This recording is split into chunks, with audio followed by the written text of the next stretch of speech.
you go.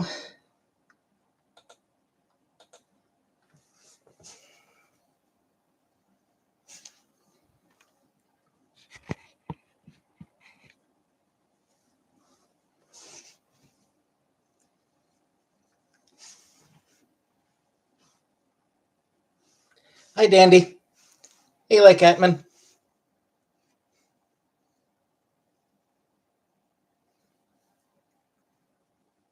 Hey, Wooey. Hey, Fernanda.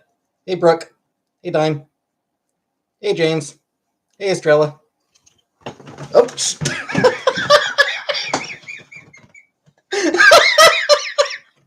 She shook herself right off my lap. You stupid.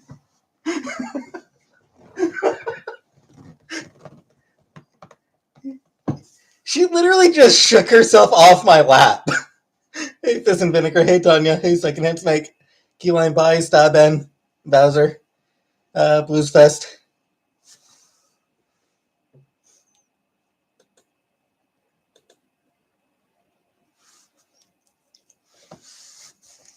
Bowser, I hope she is. Hey, Dan. Instead of lifting her up, I'll just move the camera. Look. Yeah, I mean, texted a little bit with Chantal. Hey, Spinach. Harry, I do not watch Bob's Burgers.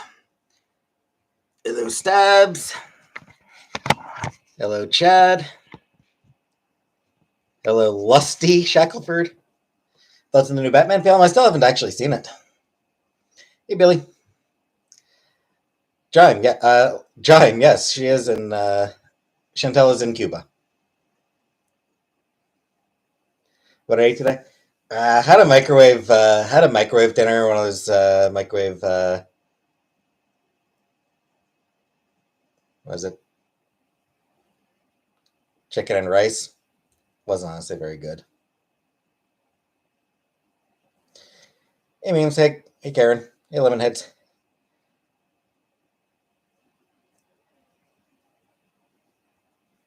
I have not tried. I've never tried Suzanne sauce from anywhere.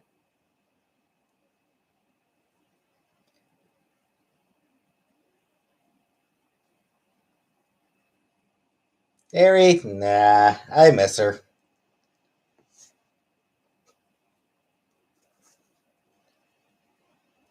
Blues Fest, yeah. I haven't really put that much thought into it yet, but yeah, I do plan to.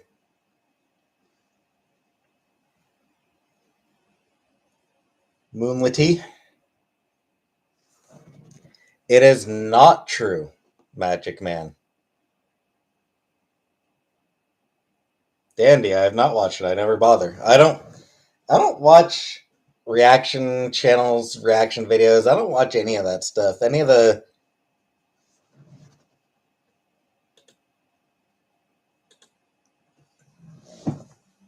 make lasagna on stream. Yeah, maybe I should.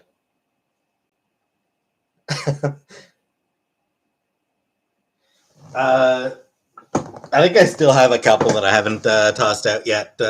Crayon. Yeah.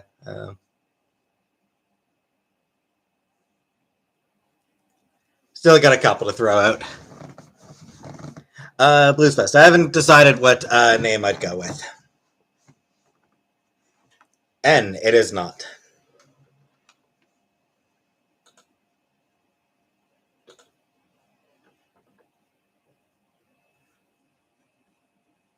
Sure, Nixie.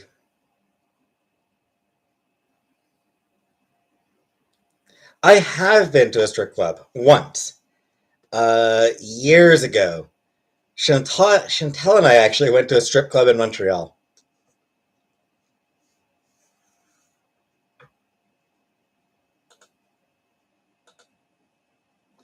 Lasagna stream.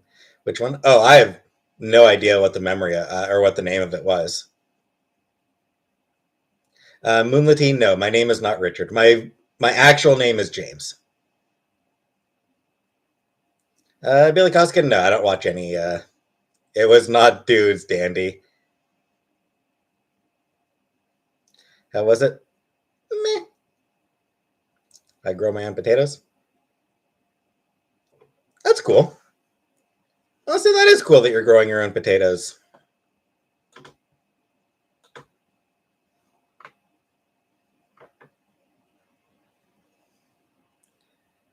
Nice slow mode.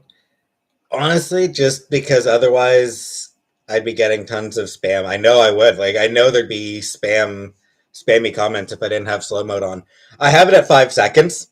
5 seconds between posts, which hey I said like I figure like 5 seconds.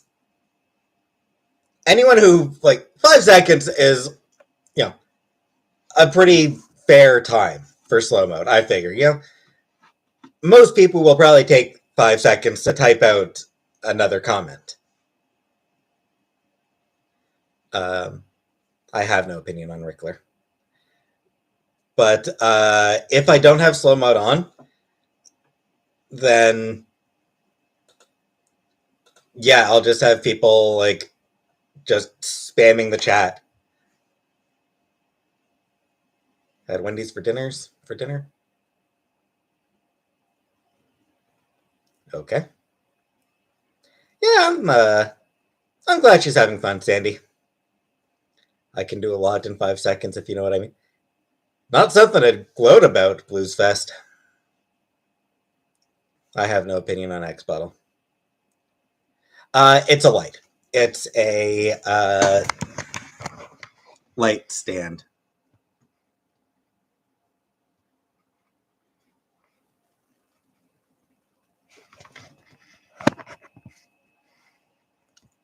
It's a good name. That is a very good name. Adventure videos. I'd have to start going on adventures. She was swimming today. That's cool. My King James Bible. I don't have one. My mom. I think probably my mom still has hers. What game will I be playing through next? I mean, I've still got 2 more Mass Effect games to get through May. Sour Warhead. Not a big fan of sour candy in general, Gunrar.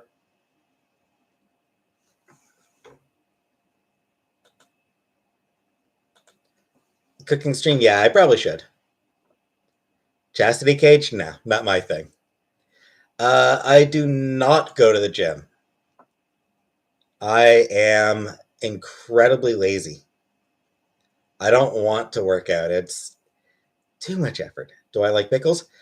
Pickles are okay. They're okay.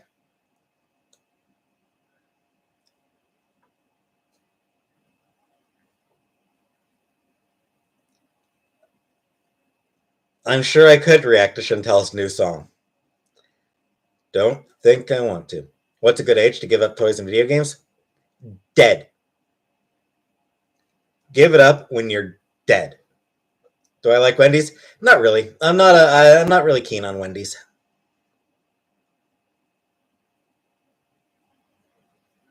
Thoughts on Conway, South Carolina? Getting weirdly specific there. I have no opinion on Conway, South Carolina. Where are my lives Q&A? It's whatever. If she did, she hasn't told me yet, Blues Fest. Cindy? 5'7" is too tall for a woman? Hell no. You have any idea how many people love tall women?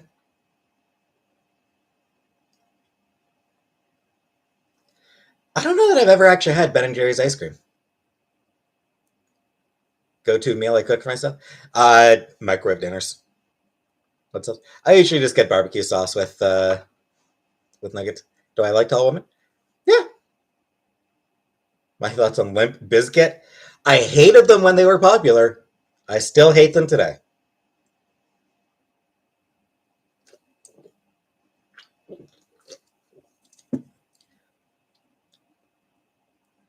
That's a pretty good name for a Discord server. Cooking stream one? I don't know. I'll usually get either the 6 or 10 piece McNugget.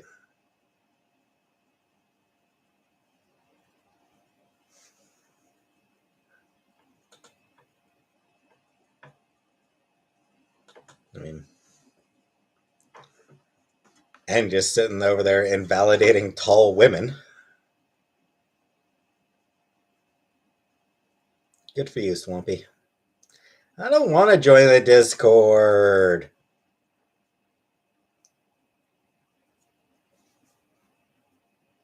Which is good. I don't know. Where did this lasagna meme come from? I don't understand where this lasagna meme came from.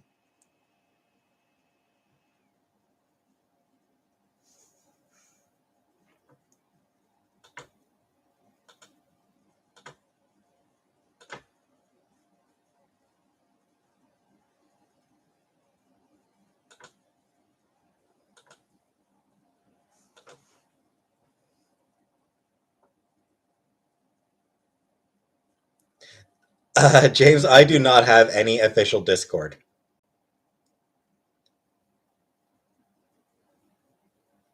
Garfield like lasagna? I know, but I'm not Garfield. I am excited for Chantel to come back. I miss her. Do I hate Mondays? I hate most days.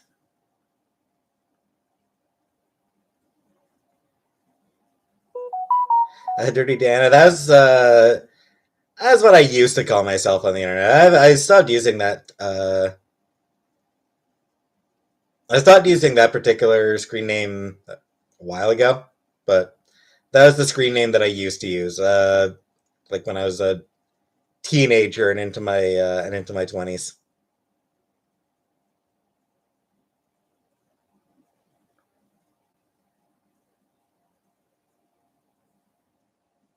Do I pull out random hairs from my beard? No. Then do I usually sleep at night? Like 5 or 6 in the morning is usually when I'll go to bed. And I got doing. They're okay. They definitely miss Chantel as well. I've been trying to keep them company, but they definitely miss her. Blues Fest, I will still only be interested in women.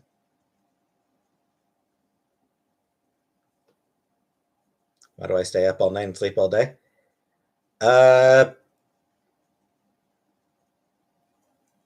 Because partly because I'm just naturally a night owl. I'm just naturally attuned to like just be up at night. But also I have poor mental health that causes me to make bad decisions.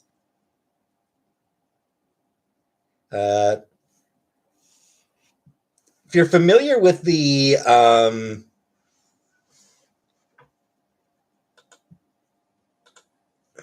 man, it's been years since I watched MasterChef. Yeah, if you've ever heard of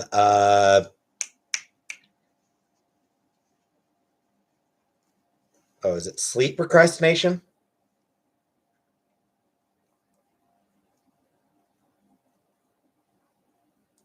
Yeah, um,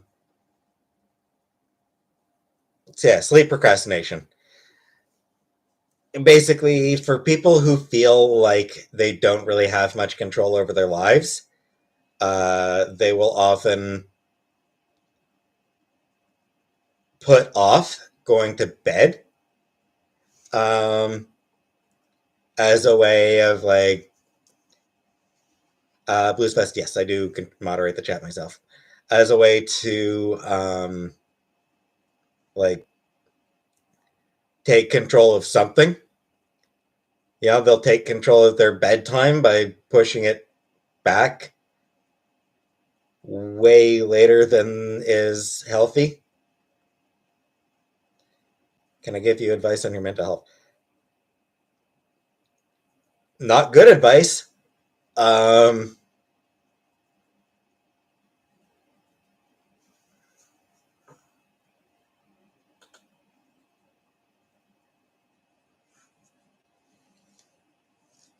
Garfield by Cupcake. Do I feel like I'm not in control? Yeah. Yeah, I've never really felt like I'm in control of my life, to be honest. Can I be your therapist? Yeah, you probably want somebody who's actually trained for that.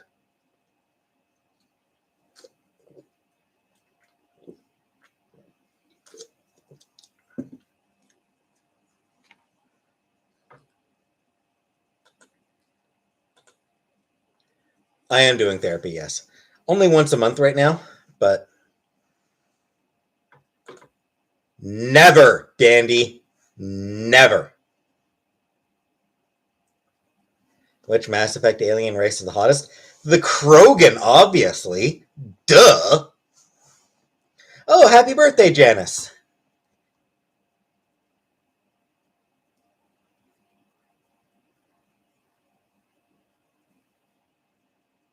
The older I get, the worse my depression gets. Yep. Yep. Okay. Bye, scary yellow crayon. Playing Mass Effect 1 for the first time. Where are you in the game, Stella?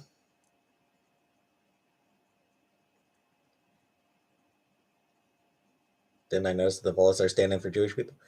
Um, they definitely have, the Volus definitely have some similarities with both with Jewish. The Volus definitely have some similarities with Jewish people. The thing is, the Volus are actually treated primarily as a sympathetic race. They're not. They're not Jewish stereotypes. Oh, hey, bitchy titties. Like the Volus are not Volus. Jaime Lello, talking about. I'm playing anyone right now for the 200th time. I know it's. I tend to get obsessed with it. Yeah. So yeah, the Volus are not Jewish stereotypes. Is something that's important. Is something that's really cool. You know, they're tribal but peaceful. Uh, you know, they're bankers, but they're not greedy. You know, so like, there's definitely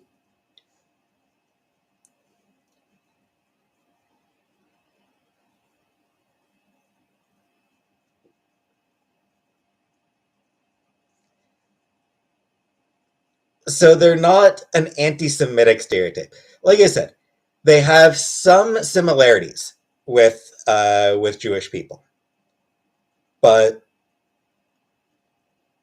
Selma Hayek or Megan Fox. Selma Hayek. Don't get me wrong, Megan Fox is hot and honestly seems like a really cool person. Um, like I have a lot of respect for Megan Fox. Uh, Michael Bay fucked her over so goddamn hard. Michael Fox is an absolute, or Michael Bay is an absolute asshole. Uh, Megan Fox deserves better than what she got from Hollywood, but Selma Hayek, man, fucking Selma Hayek, come on! That's Megan Fox out. She can do way better than me. Come on.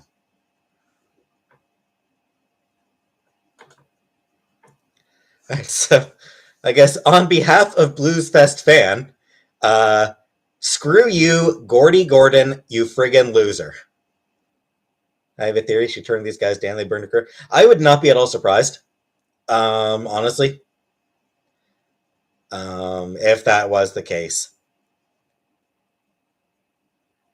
Two things ruined Megan Fox's career. Michael Bay being a petty asshole did a huge amount of damage to her career.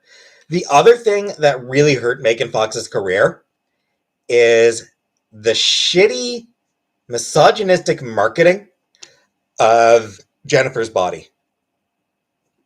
I haven't actually played Guardians of the Galaxy yet. That's a game that I do kind of want to play. Yeah, like I've never seen. Um, I've never watched uh, Jennifer's Body, but I have heard like I have read shit about Megan's Body and about it being like a really well made feminist horror film. I'm guilty. I like Jennifer's Body. Thing is, like, my understanding is like that Jennifer's Body. My understanding is that it's a really great feminist horror film, and but that wasn't how it was advertised. It was not advertised as what it actually was.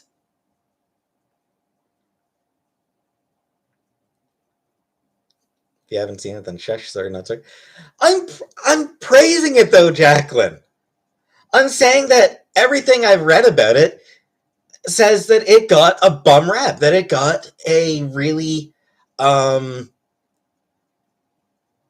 it got like a really got treated poorly, and that it has, in the years since it came out, a lot of people have sort of come out in support of it, in defense of the movie, and it's become really well respected.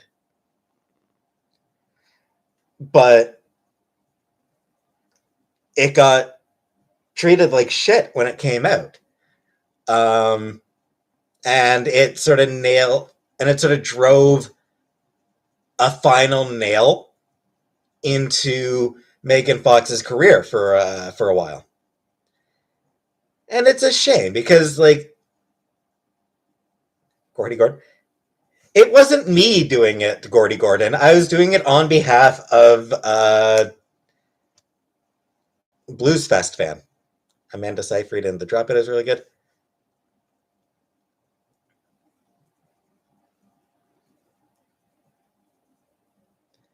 Megan Fox earned her career calling Michael Bay Hitler.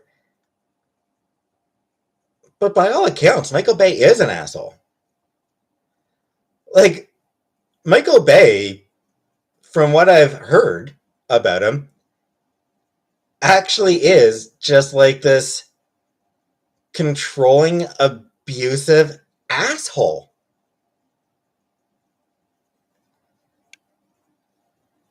Like, I've heard so much bad shit about Michael Bay. Like, not even his films, like as a person. Like, as a director, he's apparently trashy.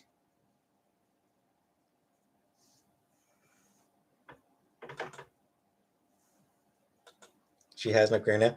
Yeah, because of Hollywood misogyny. Because of Michael Bay being an abusive asshole, and because movie studio had no idea how to advertise a feminist horror film.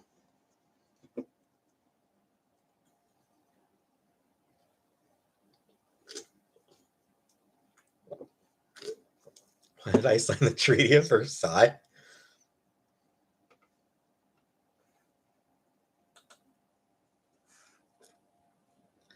My thought is Quentin Tarantino's got kind of a history of being a bit of a creep. Quentin Tarantino,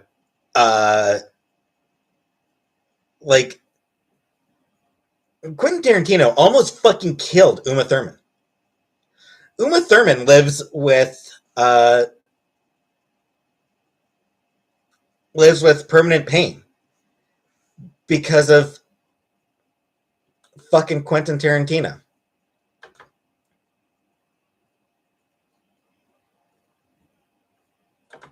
Oh, I'm blanking on the name of the condition, but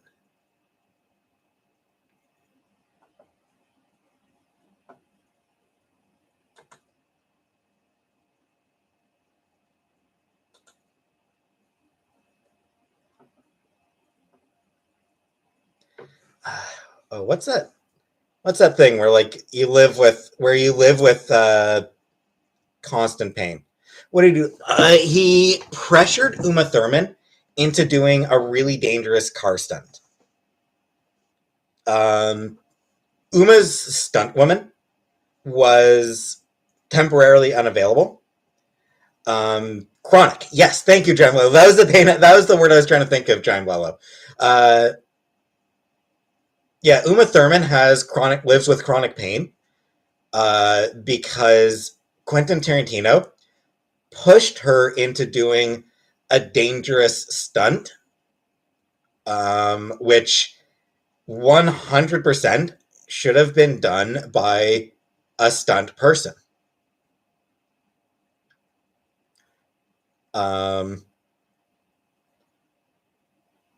Like, she almost died, and she does live with chronic pain as a result. I'm honestly, I think from what I've read, I think it put a lot of tension between them for a little while. Like, it sort of, they're still friends from what I understand, but it stressed their tension for a while. Thoughts on general pain as opposed to chronic pain? I mean, both suck, James. Pain is never good, but chronic pain is something that is just horrible to live with. There's actually a couple people that I follow on Twitter. They're comic creators. I follow them because I like their comic book work. But they happen to live with chronic pain as well. And they'll occasionally talk about it. And yeah, chronic pain makes people want to cut their limbs off, just stuff. Yeah, that's what I've read. It's just incredibly bad.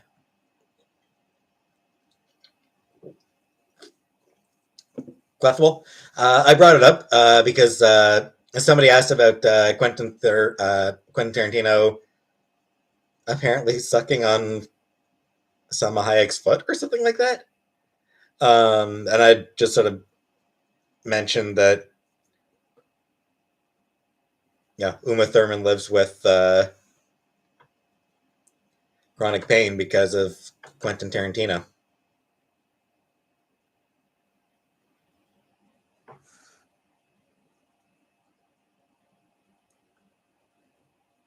Do I like Gerard Way? I'm not a fan of My Chemical Romance. It's just not my type of music for the most part. There's a couple of My Chemical Romance. There's a couple of My Chemical Romance songs that I actually do like, but for the most part, not really my thing. I haven't read much of his comic work.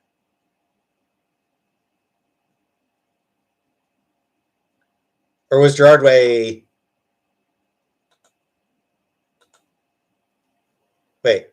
Am I mixing up which band Gerard Way was in?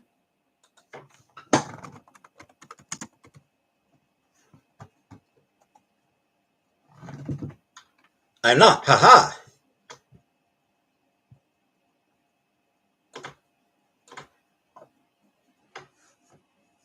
I did get it right. Woohoo!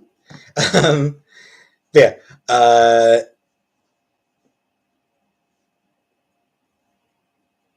I'm not a big fan. I'm not a big fan of My Chemical Romance. It's just not my thing.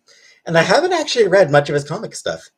By all accounts, fantastic comics. Like, I've heard a lot of great stuff about his comics. He does seem to be just a phenomenal comic book writer. I just haven't gotten around to any of it.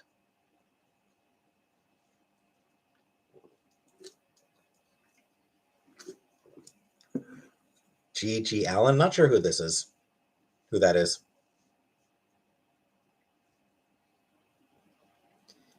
Everybody Knows It's Wendy's?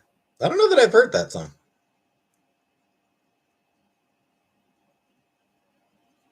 Green 5? I don't know that I know that much about pop culture or the world. I know random shit, but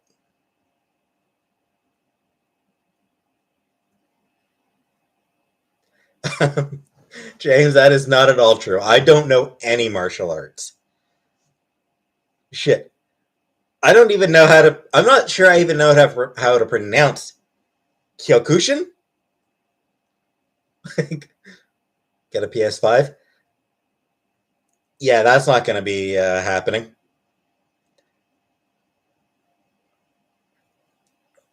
Like, PS5s are damn near impossible to find. Still, PS5s are still super tough to find because of fucking NFTs.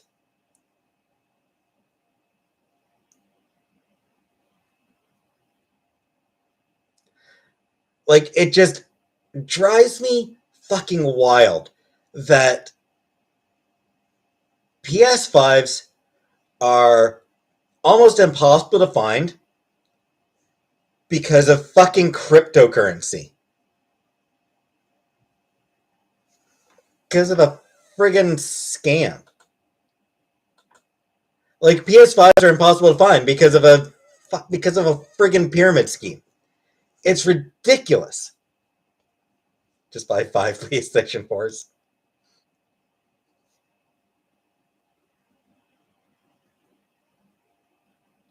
Don't like crypto? No, I don't like crypto. Thoughts on David Dobrik scamming people with NFTs?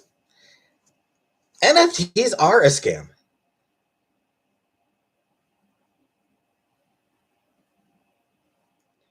Because, like, that's what's wild. Like, it's mining cryptocurrency requires really powerful hardware. Still don't understand NFTs. There's honestly, oh hey Rara, honestly, May, for all that the crypto bros are out there like, oh, you just don't understand it. There's actually not really much to understand about NFTs. NFTs are literally worthless. An NFT itself is literally worth nothing.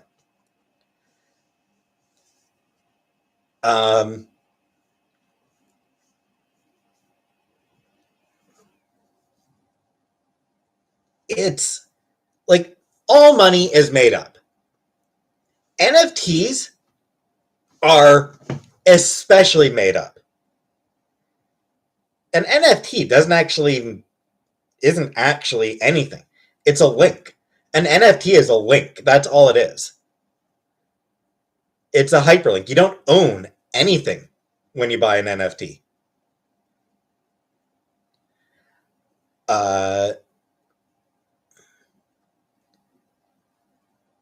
I hate those ads. You can make 20K a month. Yeah. So, like,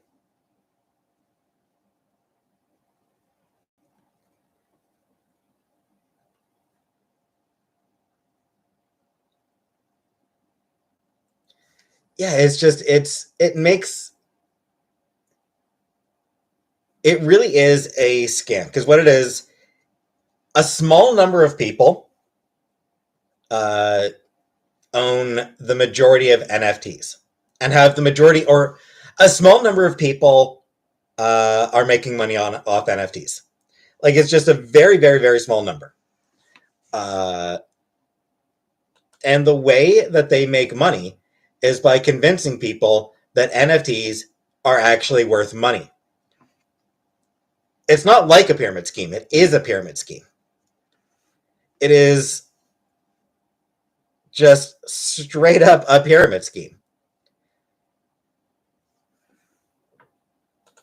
I just spend my money on cocaine and hookers? Exactly. So yeah, basically what happens, a few people at the top convince people that NFTs are worth money, and they convince people to invest in NFTs, and all that money goes to the top.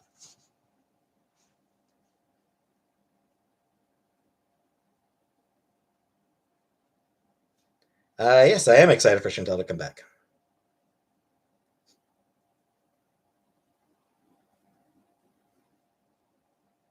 Gold or silver?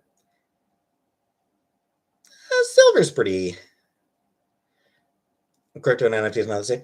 I know that, but like NFTs are sort of run off cryptocurrency. And cryptocurrency itself is also largely a scam. There are people, like, absolutely, there are people who make a ton of money off cryptocurrency. Not that many. The vast majority of people who get involved in cryptocurrency aren't actually making any money.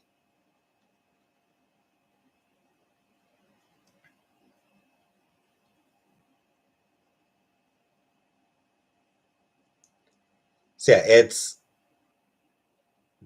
yeah, they destroy the environment for extra fake money.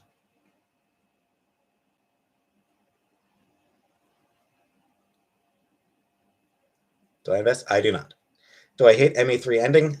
I do, but that's something that I will talk about when I actually get to the end of playing Mass Effect 3. So I'm not going to talk about that on here.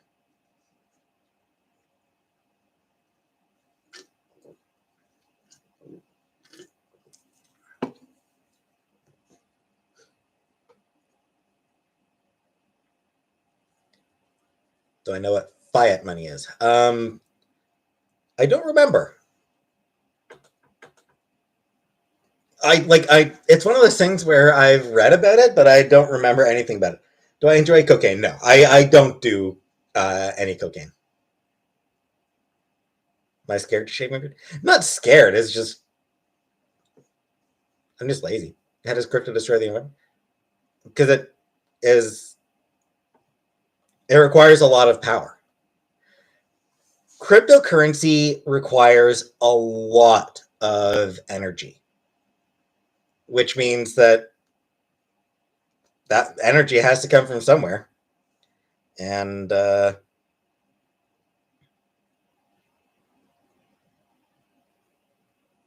yeah, barbell curls versus dumbbell curls. I am not the right person to ask for that.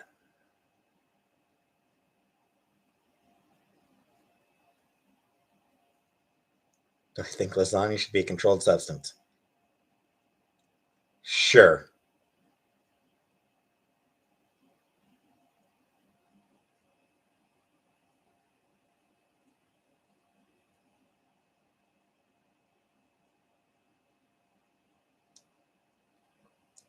Purple Cool. I do not believe that aliens have visited Earth. Innovation and new technology will solve the energy crisis. We'll see. A lot of people will suffer in the meantime, though. That's the issue. Like, I tend to be optimistic about. I tend to be optimistic about the future. I do believe in the power of human innovation. The issue is a lot of people will suffer in the meantime. My favorite genre to read, uh, usually fantasy. Fantasy tends to be the genre I enjoy the most. Excuse me.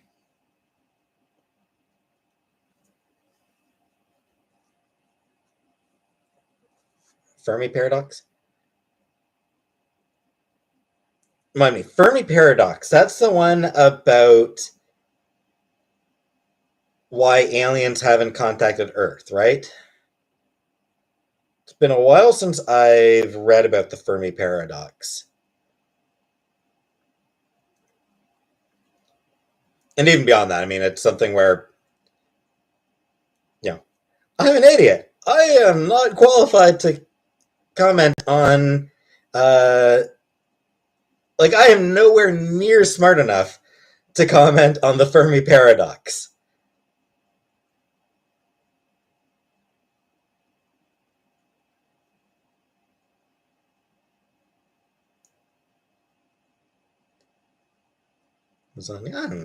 I don't know. I don't know if I'll. I don't know if I want to make lasagna on stream. Daughter came out as transition. Congratulations to your daughter. Comment on economics. I mean, I can comment on fucking NFTs being just an absolute scam.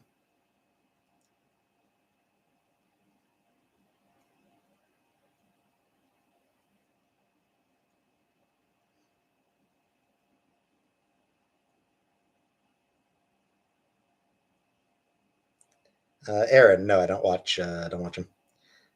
Is there a better comic character than Hellboy? I don't know. Probably.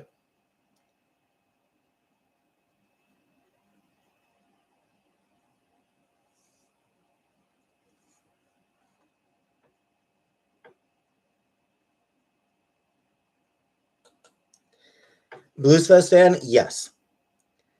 Women can absolutely rape men. It is absolutely possible for a woman to rape a man. Um, and it does happen. Also, what you're describing, uh, a teacher being sent to prison uh, for raping a student, that is a statutory rape. So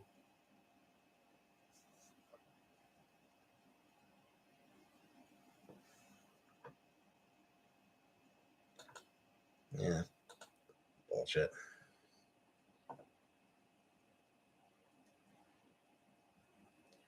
I did not, Titano.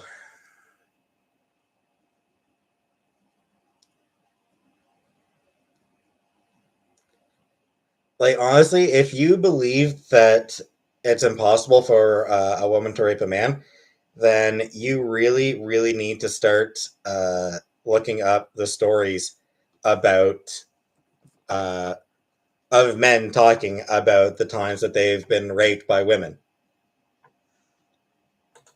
Like it's absolutely a thing.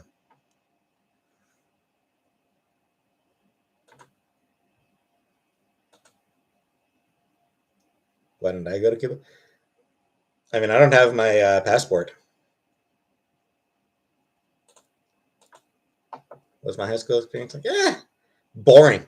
Honestly, my high school experience was boring.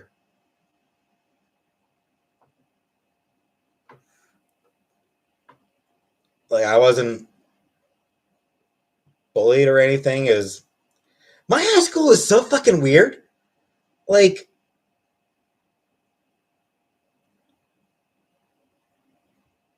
Puppy Kitten, thank you for the super chat for the super sticker, Puppy Kitten. Thank you. Yeah, like my high school was weird. Like it was like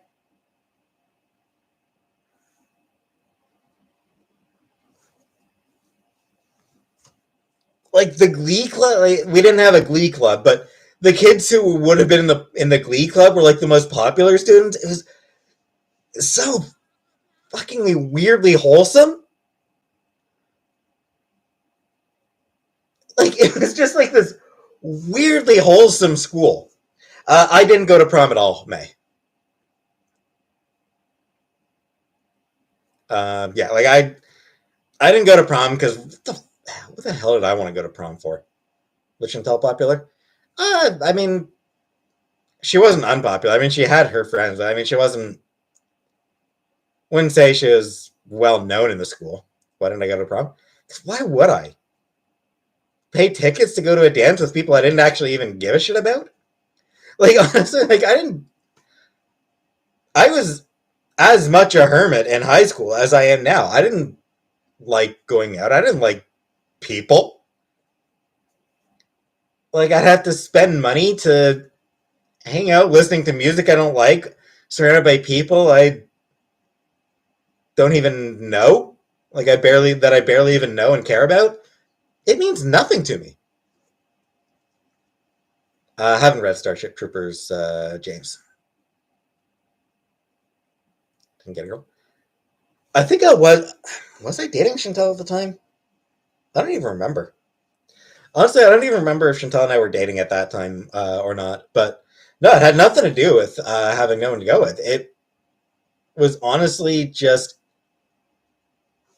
it was no point. Isn't all of Canada weirdly wholesome? At least for you, maybe. But no, I mean, I'm sure that there's bullying at other schools, but like my grade school and my high school, like there was like it honestly just warped my view of what school is like because it's like there was no bullying that went on at the schools I went to. So like I'd watch TV shows where kids were bullied and everything, and it's like, and I started feeling, but that's not what happens, right? That's not something that actually happens in schools, right? Dark Very, none that I knew. None that I knew about Dark Very. Statistically speaking, yeah, there absolutely were. Like statistically speaking, there absolutely were going trans people at my school. Like just there had to be. But I didn't know about any. I got bullied. Yeah, I mean it's. I complain about nobody. No, it's one of those things where it's like I didn't get bullied in school. I honestly would have been a perfect target for bullying. Chantal is about to karaoke Dire Straits 20 for nothing and dedicate to you. Thoughts on that? Thank you for the super chat, Dandy. If that's true, then it's some pretty decent shade. I'll grant that. Chantal's page is on the forums at 6,000 pages. Eh. Why? Nick seems like just as open-minded of trans people. I would say that I was actually less open-minded at that time. But trans people also weren't as what's the word I want to use? They weren't as well known as they are today.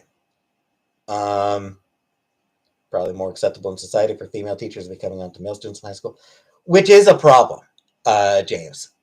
It actually, like, you're right that society tends to view that as almost a positive. Like, a female teacher sleeping with a male student, like, a lot of people, like, oh, you go, guy, you go, boy. Ooh, living the dream there. Like, there's this weird attitude that, like, it's something to be celebrated. And no, it's horrible.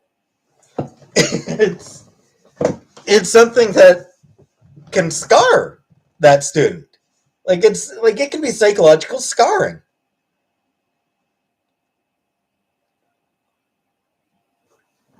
So, yeah, there absolutely is a double standard on that. Like there is a terrible double standard in regards to men being sexually assaulted by women. Like there's a really shitty the double standard is really shitty.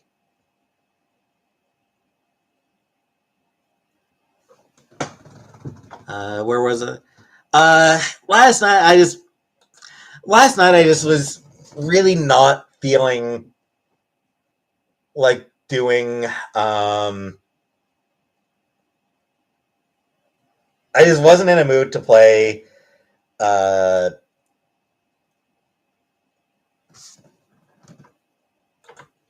you're not wrong, May, but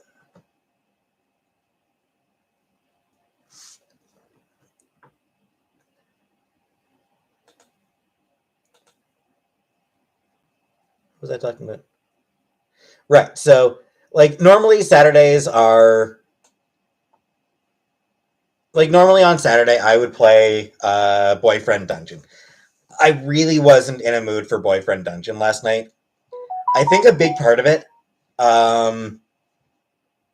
Friday night, I was playing playing and recording Mass Effect, and I was doing Pinnacle Station, which was a DLC. Thanks, Nick. And the Pinnacle Station DLC for Mass Effect 1 is incredibly frustrating. What the fuck is Boyfriend Dungeon? It's a video game.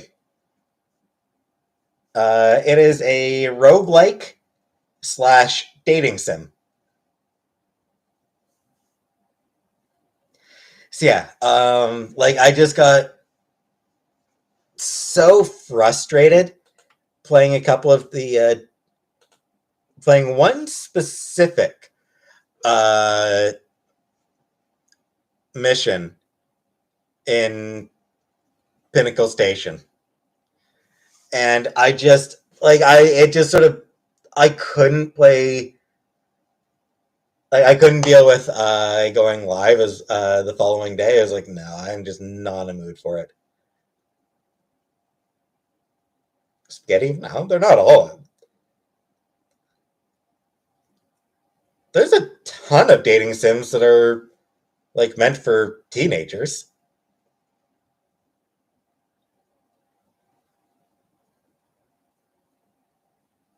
How's my sleep schedule? Shitty, Nixie. Shitty. What have I had for dinner? Mostly. It's been mostly microwave stuff. What is a dating sim? So a dating sim is basically a game where you try to convince someone to date you. I love Erica Wennerstrom now. She's so good. I love Erica Wennerstrom's voice. She is so good. Raw liver. I haven't even tried cooked liver. The hell with raw liver. Did I find the sex scene in Last of Us 2 Part 2 artistic or not needed? Yeah, it was fine. Yeah. It fit the scene, so it's fine. Real people? No, not real people, Jime. No. It's a dating sim. Yeah, I mean, it's just, I don't know how to explain it. Honestly, it's a genre of game where you are trying to get to know other characters and convince that character that they should smooch your character. Liver tastes like blood. Yeah, I'm not interested in eating liver at all. No interest in liver at all. Do I ever use dating sites? Not really. I have accounts on a couple dating sites, but I never bother going on them. Hope it's PG. Of course it's PG. I don't do anything. I'm not going to be doing anything. Oh,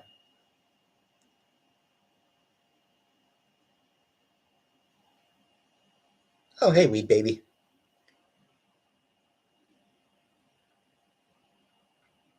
Haggis. I tried fake haggis once. It was shit. I'm just going to say you cannot get good haggis in Canada. Warhammer 40k. I've never actually played Warhammer 40k. Everything I've read about it paints it as being really fun, just an absolute blast. But it's not really my kind of. It's not really my thing. Does good haggis even exist? I've supposedly it does. John, I mean, going by the past few years as an example, the answer is I'll probably be dating no one. Do I think Joe Biden is a good president? Not particularly.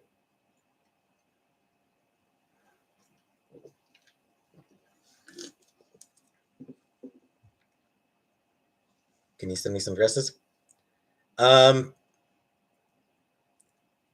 can, but I don't know my size. Yeah, I really appreciate the offer, Carrie. That's a very sweet offer. It really is. I really appreciate it. I don't know my size. So I don't really... Jimmy John, it is not. My name is not Richard now. That's just some weird fucking meme that's started. I have no goddamn clue why. I don't understand the memes in my chat. The frog. Do you mean my favorite squad mate? Rex.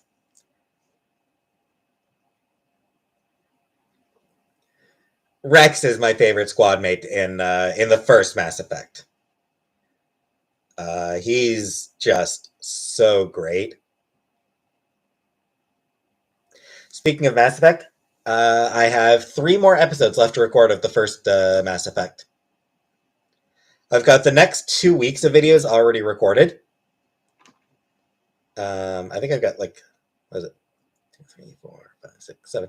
Yeah, I've got 7 episodes recorded, ready to go up. Mass Effect is my favorite game. Yes, May.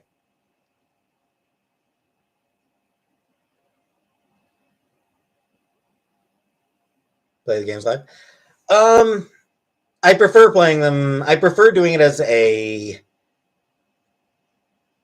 recorded video.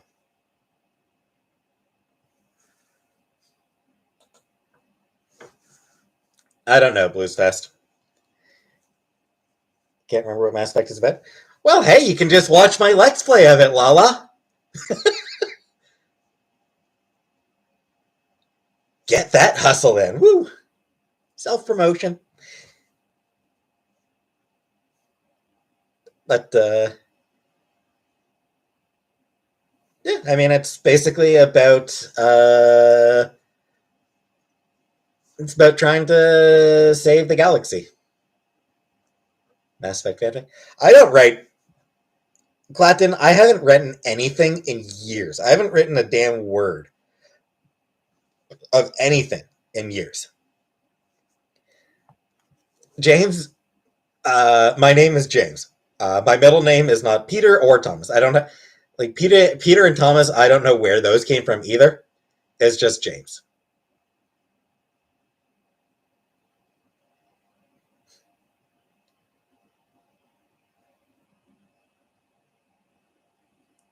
Hong Kong. I did write some shitty. I tried writing some fanfic. It was shitty. It was garbage. I don't recommend it. I also spent a few years writing a shitty superhero story. When I say it wasn't good, that's not me being self-deprecating. The writing style, I was not a bad writer. I'll just say right out, I don't believe that I was a bad writer. But I didn't edit. That was the problem. I never, the story I wrote for a good few years, I never bothered editing it. And, you need to edit. We all write shitty stuff when you're young. I was in my 20s.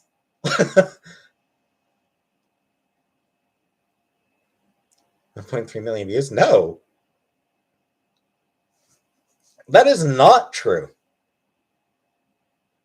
I would never buy a Mustang. Anyway, yeah,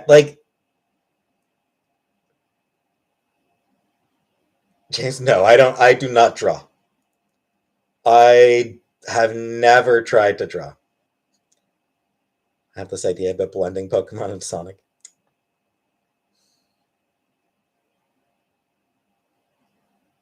Thoughts on people who detransition? It's valid for them. So my thing with detransitioners is very few of them detransition because of them realizing that it was the wrong choice. The vast majority of detransitioners do so because of social pressure. And that's shitty, and that's tragic.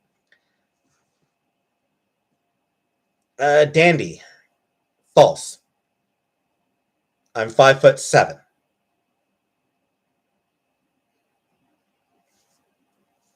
Blues Fest. I mean, it happens. People have realizations at all ages. James Wright, my superhero idea. So the superhero story that I was writing was basically just it was an X-Men knockoff. Like, just straight up, it was an X-Men knockoff. Um,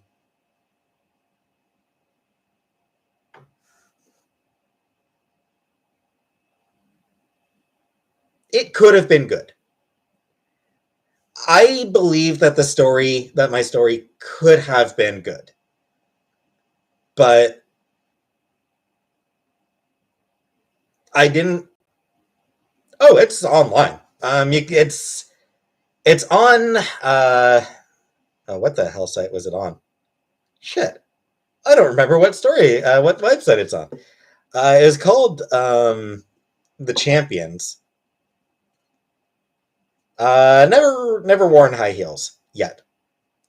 I have not read the Sonichu comics. I've heard of them. Was it fiction.net or something like that?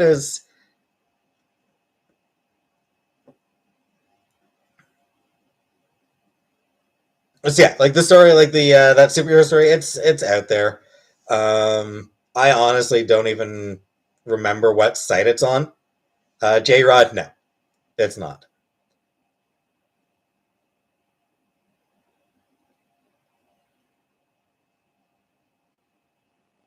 The Frog, I've never watched.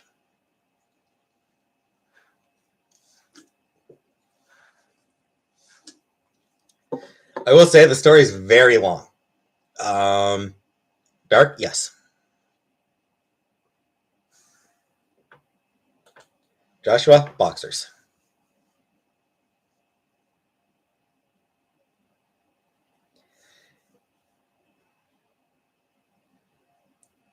Ivixor, I genuinely don't remember what comments they're talking about, but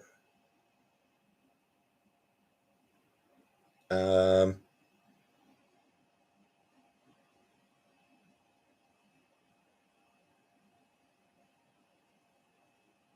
but transition is life saving therapy.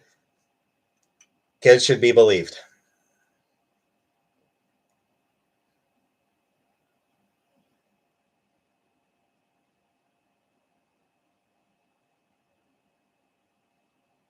If I take 1 hour to cook a batch of cookies, and the Cookie Monster has 15 ovens working 24 hours a day, every day for 5 years, how long does it take the Cookie Monster to make 6 million batches of cookies?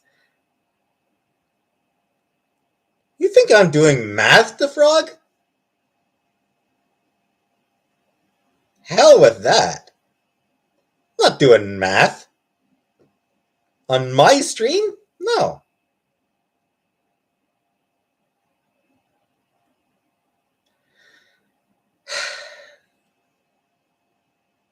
No, Blues Fest.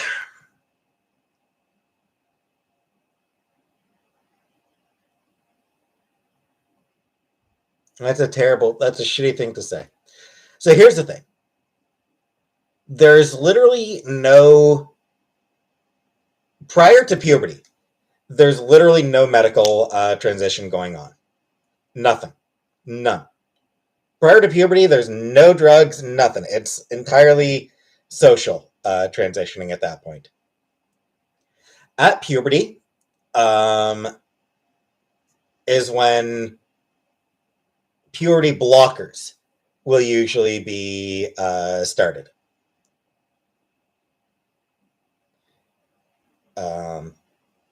Over the next, and then over the next couple of years, the kid is going to be seeing therapists. They're going to be seeing doctors. They're going to be seeing all sorts of people who, to talk about their feelings. Um,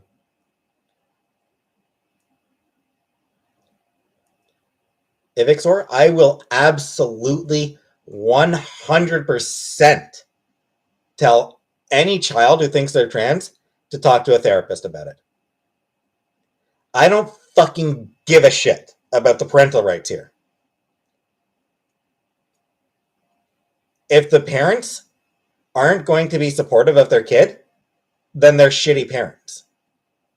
So if the kid doesn't feel, if the child doesn't feel comfortable talking to their parents about it, then yeah, there may be reasons for that. Do I think parents should have the right to deny transitioning until 18? Nope. Nope, I don't.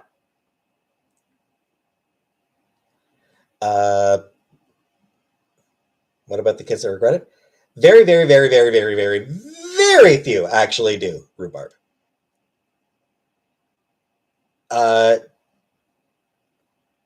Something like 5% of detransitioners detransition because they realized that transitioning in the first place was the wrong move.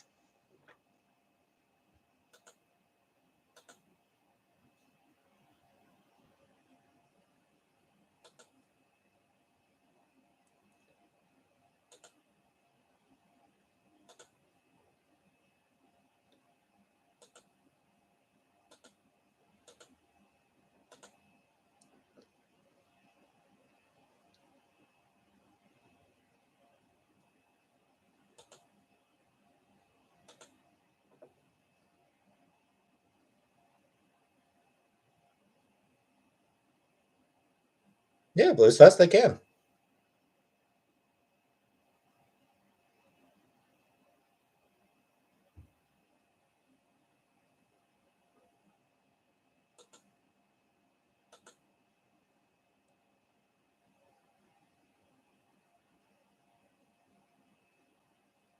$1.3M? No, I don't think that's the case.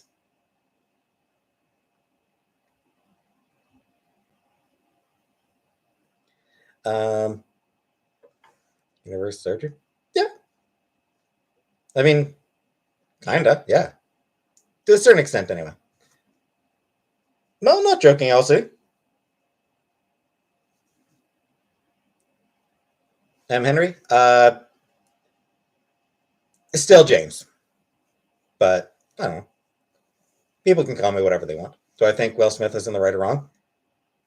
I think I didn't give a shit. I didn't give a shit that he slapped Chris Rock.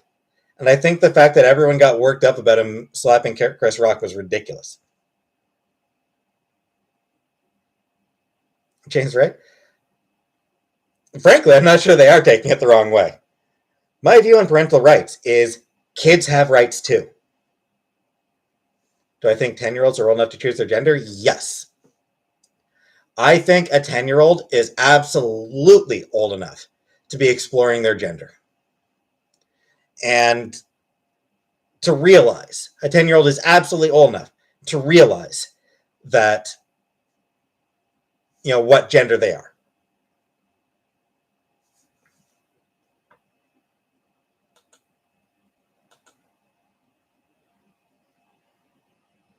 What if it wasn't Chris Rock, but it's a trans person who got slapped? I mean, same joke. Honestly, my attitude would probably still be, I don't give a shit. One rich person slapped another.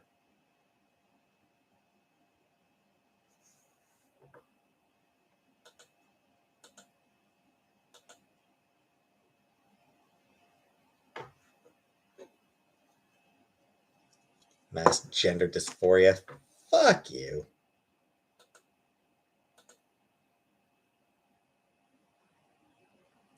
Gender change surgery of kids.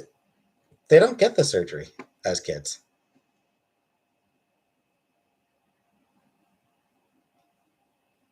Bluesfest, you're right. I don't know anyone.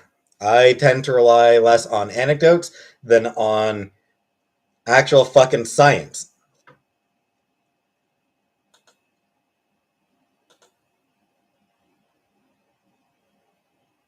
Kids go through phases, but they still are old enough.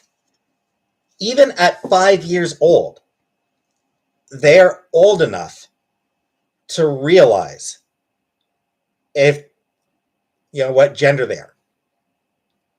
A 5-year-old is old enough to know what gender they are. Yeah, 5. There are 5-year-olds who know what gender they are. There are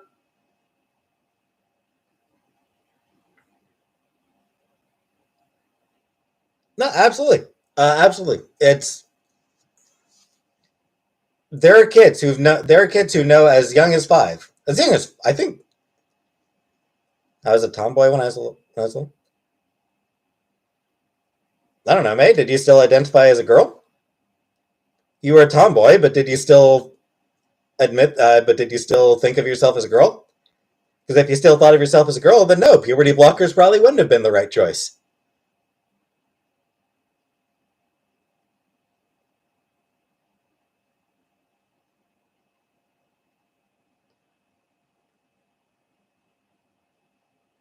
Spaghetti boys, absolutely.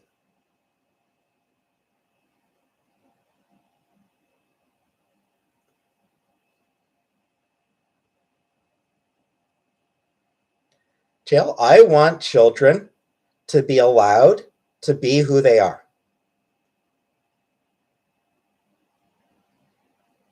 Kids can't make that conscious.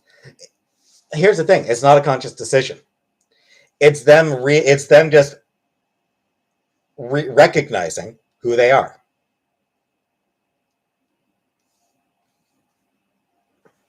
There's a webcomic that I read for a while. I've fallen a couple years behind it on as I have with all comics, but there's a webcomic that I read called Rain. And it's about a trans girl going through high school, written by a trans woman. This woman knew as a child that she was trans, that she was a woman. Yeah, she knew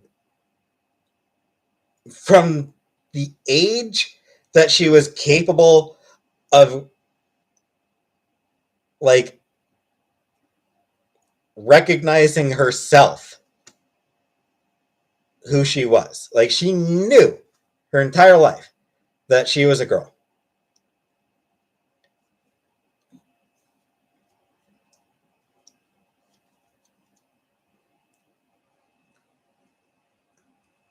It's me pointing out that there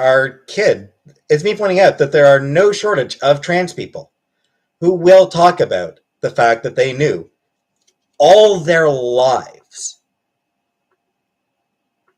from the moment they became aware of themselves, they knew who they were. 12, but my parents won't let me start hormones.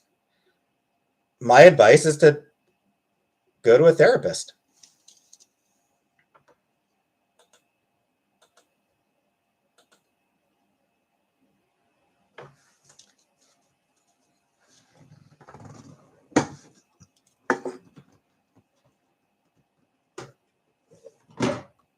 Should kids be allowed hormones? They don't get hormones as kids. The hormones don't start until they're teenagers. Child's conception of gender radically changes it. It can.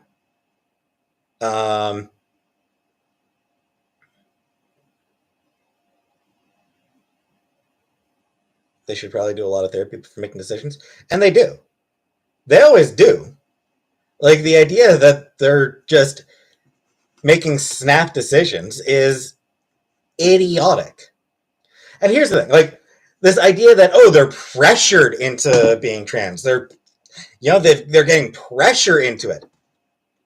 Are you fucking kidding me? Are you fucking joking that you think that is the way they're being pressured? That's the direction pressure is coming from? Are you fucking kidding me?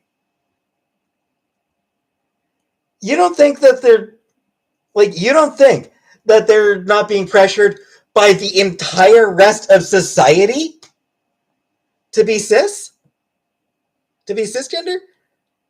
Like, you honestly think that these kids are like, well, the entirety of society says that I should be this, but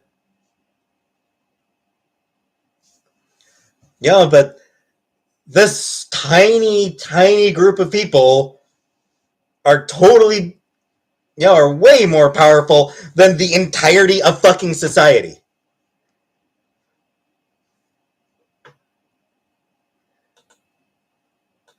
Like, fucking come on, guys. Literally all of society wants to push kids to be cis.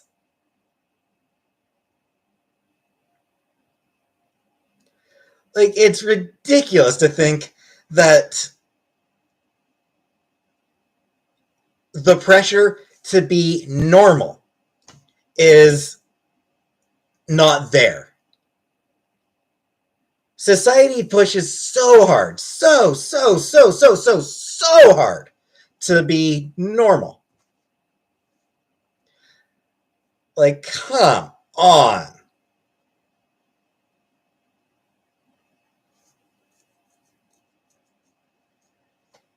Like, that's just fucking ridiculous. Yes, trans people are absolutely normal. But society sure doesn't want to treat them that way.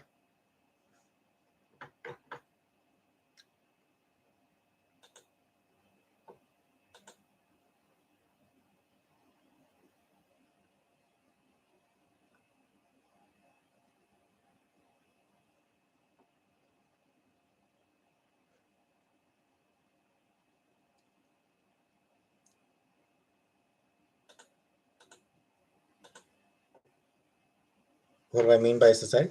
I mean, they're teachers. I mean, they're friends. I mean, the media. I mean, the books and movies they consume and TV shows. And I mean, their coaches. I mean, everything. Everything that goes around them. It's they're Melvin Dinkley. Why am I so overweight?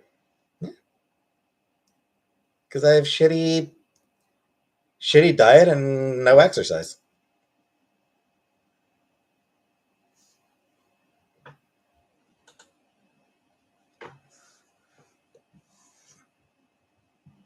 May no, because I didn't really consider it at that point. Like, I've never really questioned my gender when I was a kid.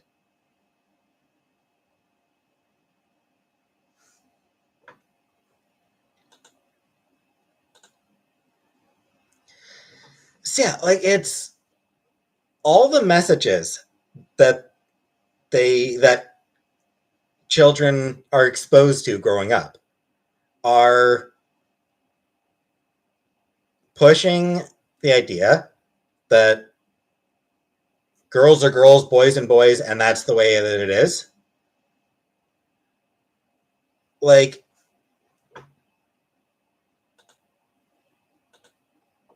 I mean, shit. Most trans kids haven't even fucking heard of the concept of being transgender at the age that they actually realize that they are. Like, here's the thing. So, like, most trans kids, at the age that they realize that they're in the wrong body, the idea of being trans, like, that's not even something that they've heard about. At 5 years old, you haven't heard about being transgender. Like, trans people are not a thing that exists when you're 5 years old. And yet they still realize that they are. They're not being pressured at that age. They're just realizing who they are.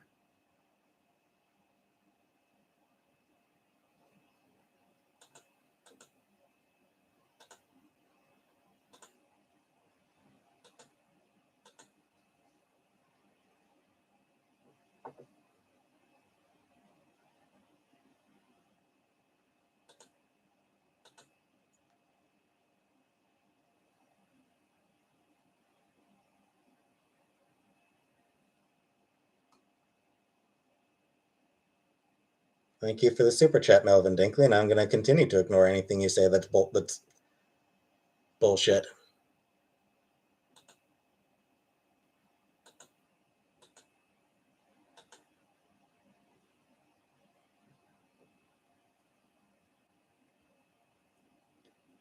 Do I think the government should be able to take transgender children away from unsupportive parents? That's something that I am sort of uncomfortable making hard rules about.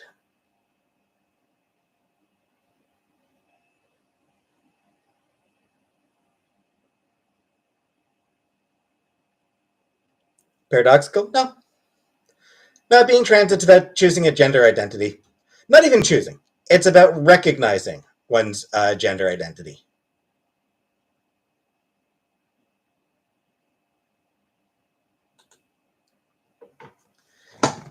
J-Rod, trans people can absolutely take jokes. They just get bored with the one joke that transphobes have. Trans people will tell the funniest jokes about being trans.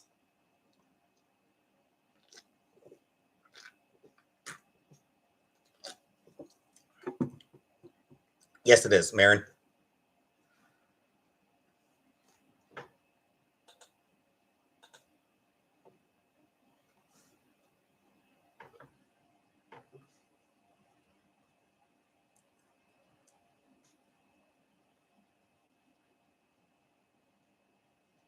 Partying.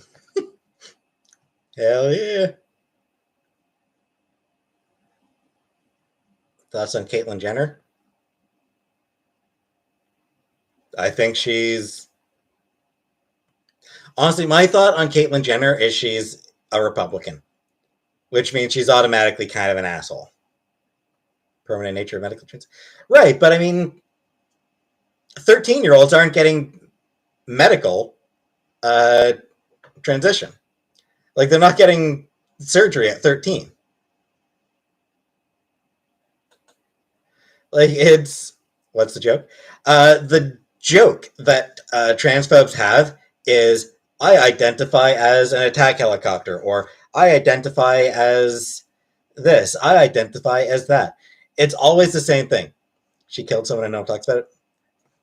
Well, I mean, she's a celebrity, so that, I mean, the fact that Caitlyn killed somebody and no one talks about it, she's a celebrity. That's just honestly part of being a celebrity. You know, they've all done it. You don't even want to know how many bodies that Billy Crystal has buried.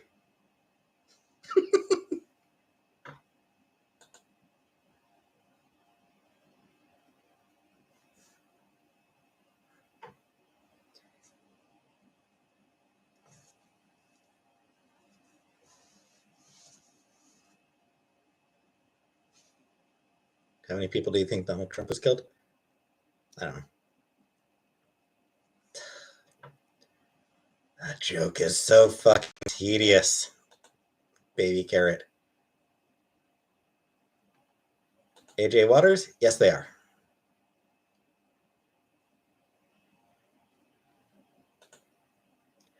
Ziggy, I think it's so fucking stupid as a conspiracy theory.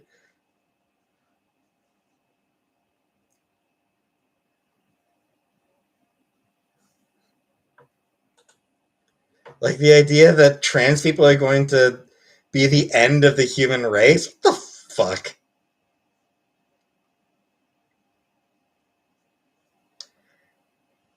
Trans people have no interest in actually pressuring people to be trans.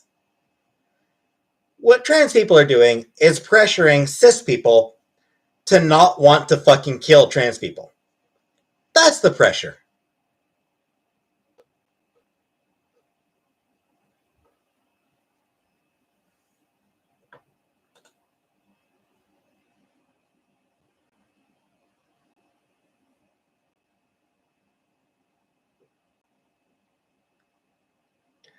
Chef, I am planning on transitioning.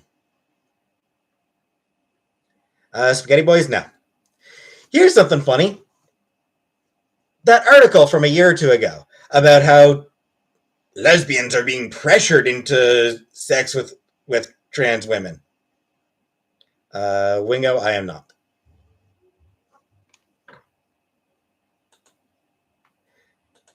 So yeah, so that article a year or two ago about trans women are trying to pressure lesbians into sex. They're trying to pressure. It's the pressure.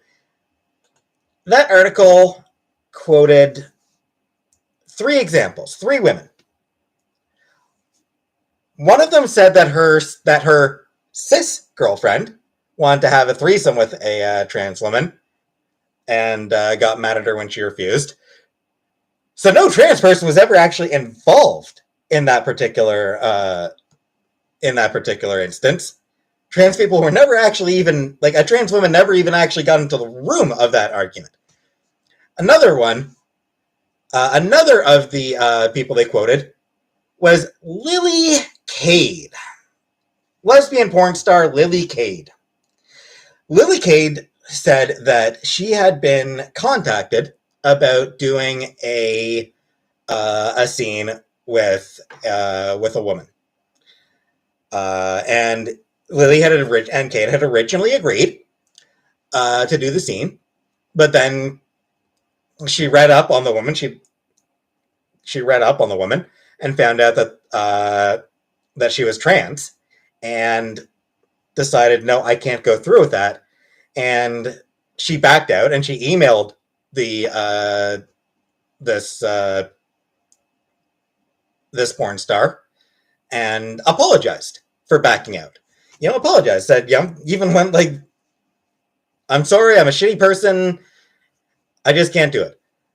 So again, she was never actually pressured. Here's where it gets funny with that one. This is an article trying to paint trans women as sexual predators. You know who's an actual sexual predator? Lily fucking Cade. Lily Cade is a fucking rapist. Lily Cade is just an absolutely shitty fucking person who has sexually assaulted a bunch of women. This woman who, and it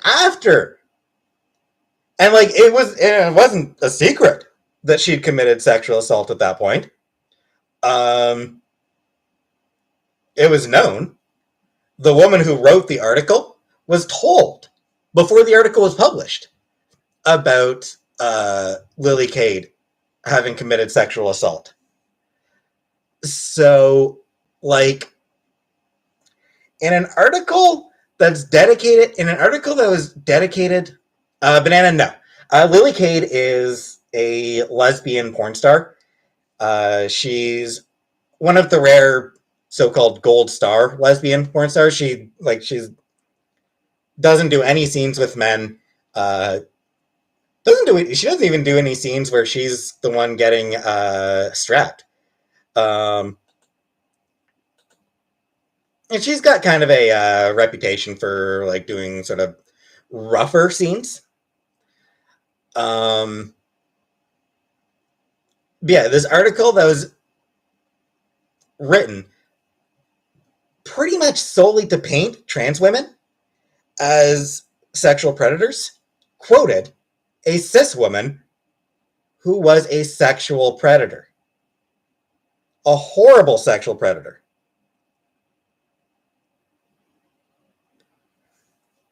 She is Banana. Like, absolutely. Like, there's no shortage of stories out there from women who have been assaulted by Lily Cade.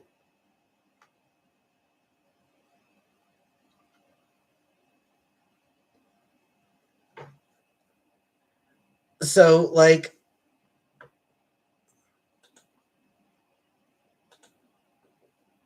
do I like her? I liked her until I found out she was a fucking rapist. Also, right around the time that the article came out, Lily Cade posted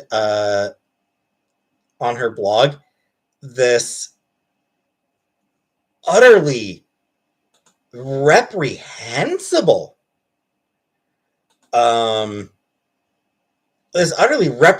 screed against trans people and against trans men specifically. Like, she was calling, like, literally, she literally used the word lynch. Like she was actually calling for trans women to be lynched, and like she specifically mentioned specific ones, the Wachowski sisters and a few others. Like she was calling for them to be actively lynched, and yet the article was about trans women being dangerous.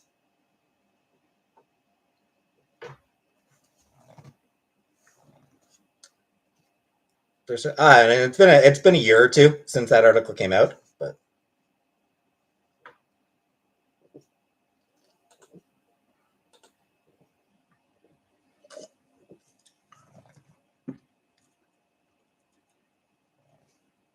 so yeah.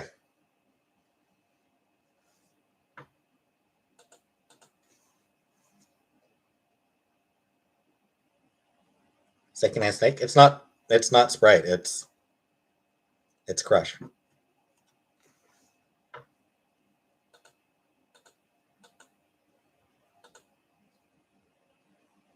Thoughts on the alt-right? I mean, they're all terrible. The alt-right is made up entirely of terrible people. David Reimer. Doesn't ring any bells. I miss her chef leftovers. I miss Chantel. Could I beat up Nick Fuentes? Probably not. Like, I'm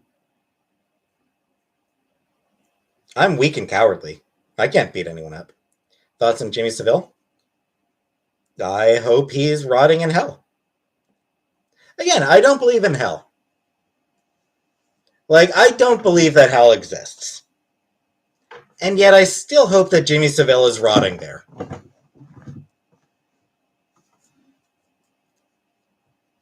You know, like,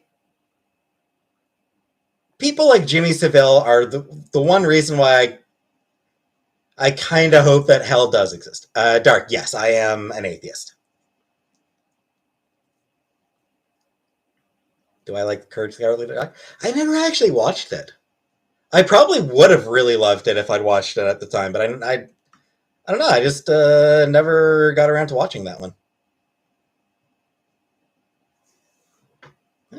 Fuck off, you spamming jackass. Do I celebrate Christmas? Sort of. My family,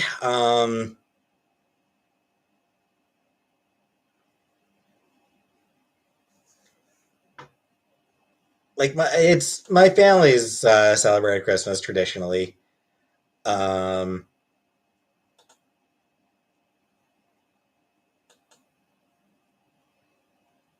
I don't really have any real strong feelings towards Christmas myself.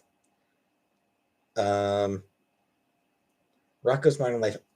No, I didn't watch Rocko's Modern Life.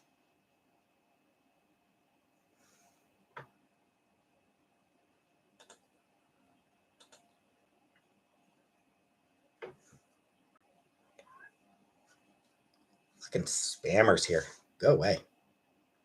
Get into weight training. I probably should. Ren and Stimpy. I did love Ren and Stimpy as a kid. It's a shame that what's his name? John K.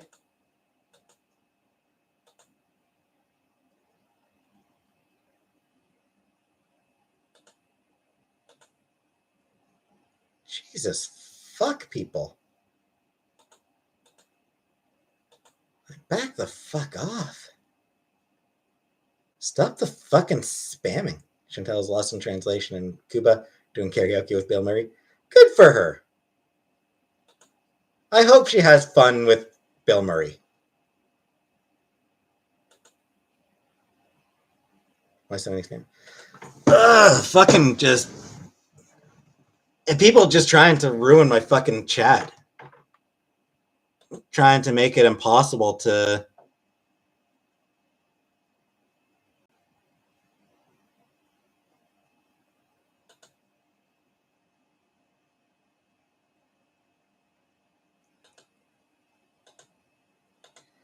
Give me a second here.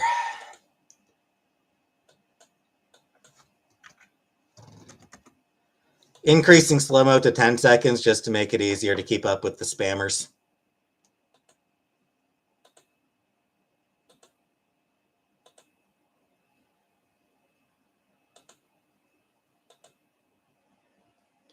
Sadly, apparently, fucking blocking people does absolutely fucking nothing, apparently.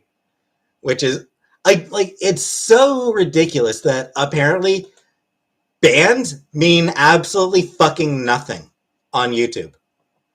Absolutely fuck all. They don't accomplish a damn thing. Because I block people all fucking day long. Like, I block people all the entire fucking 2 hours that I do these lives. And yet they don't stop. Like, it's impossible to actually permanently block people.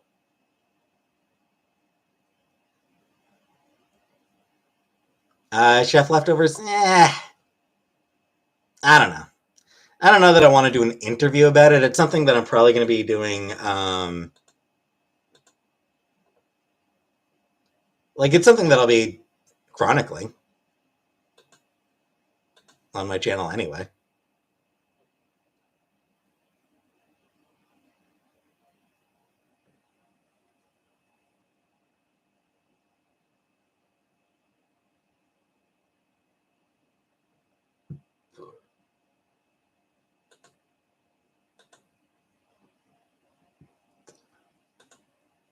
Do I need them?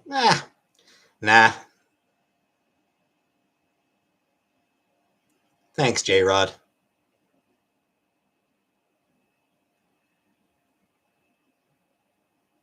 What did I do today? Pretty much nothing.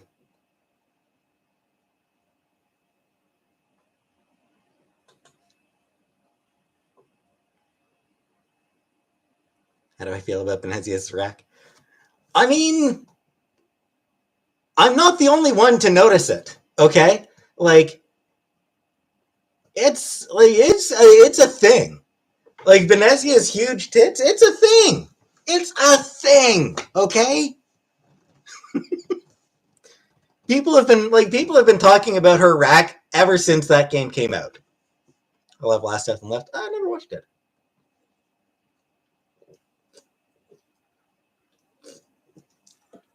Do I think Saren tapped Benezia? Probably not. The impression I get is that by the time that Saren and Benezia,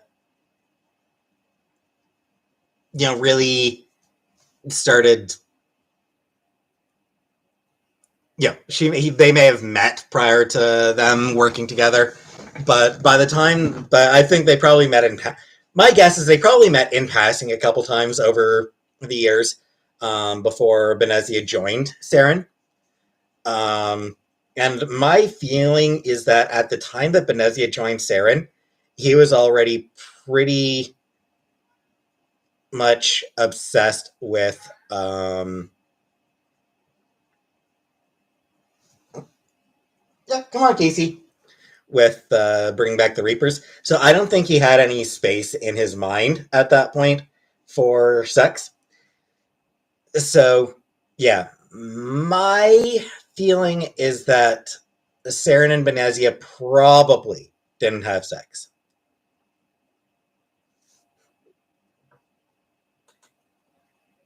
What do you mean I overthink this?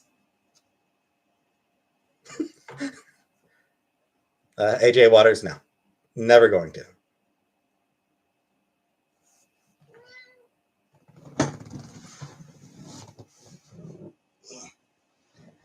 All right.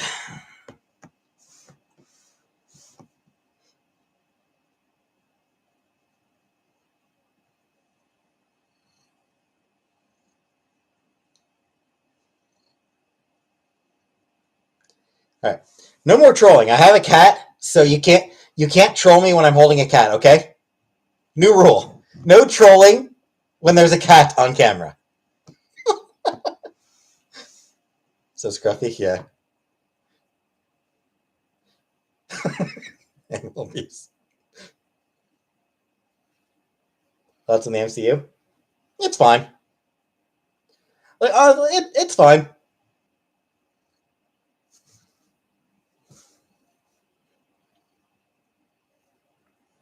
They're fun movies.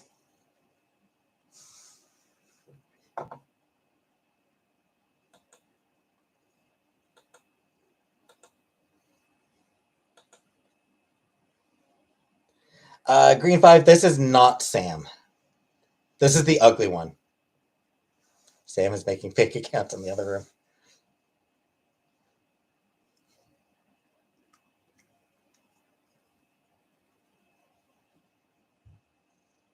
Thoughts on the Attitude Era of wrestling? That was the era I grew up on. I kind of preferred. First of all, it's Eternals, which wasn't actually a bomb, and Morbius isn't even MCU. Morbius is a Sony film, J-Rod. And Eternals wasn't actually a bomb.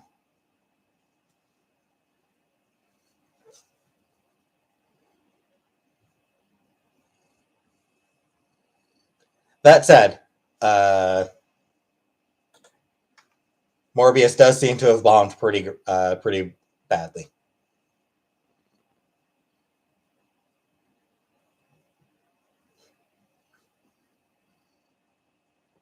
Don't sound like Eternals was fine. I liked Eternals. Did I enjoy Blazing Saddles? More or less. Like, I mostly enjoyed it. I will say Blazing Saddles suffers a bit from having inspired so much else. Like, it's one of those things where watching it, decades after it was made, so much of what was in there has been done by other films since then. So there's a lot less that's.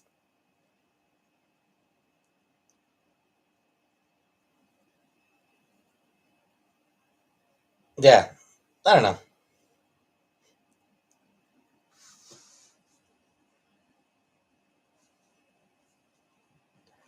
It's not Naruto, no. It's a quote from the comic book Pretty Deadly. Seeing Sonic 2? I haven't seen Sonic 1 either.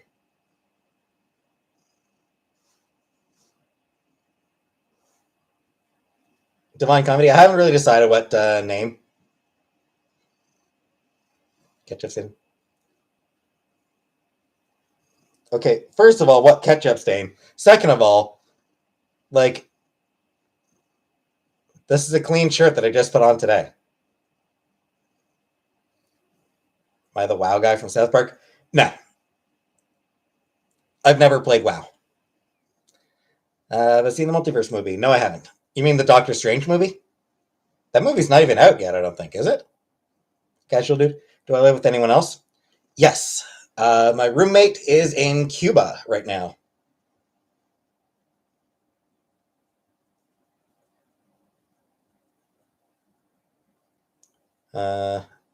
Poll potential names? I don't know.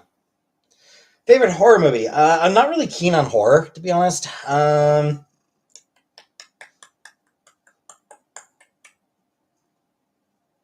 suppose The Exorcist. Ever played any visual novels? I played a few visual novels. Oh, I have watched Spider-Man: No Way Home. Cuties. Cuties is the one about that's that weird one about child pageants, right? I haven't played the Life is Strange games. I've watched Let's Plays of the first one and Before the Storm, and of True Colors. Crushes? I don't really do crushes anymore, honestly, Kendra. Everything Everywhere All at Once is the multi. Oh, okay. I haven't seen that one. It looks good. It does look very good.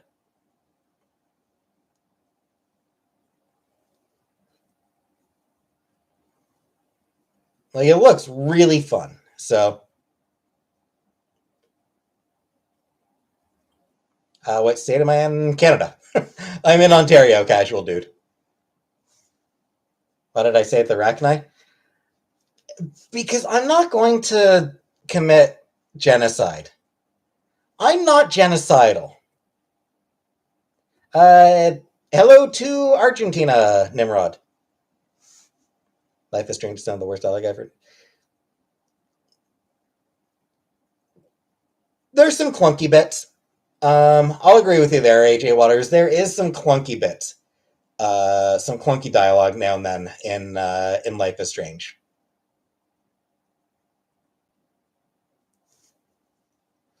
Divine Comedy. I'm still only in the first game. I did do X57, if that's the Bring Down the Sky. I have done Bring Down the Sky.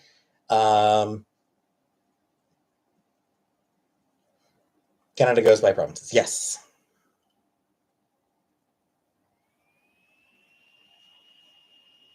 Provinces and our 3 territories, just because why not?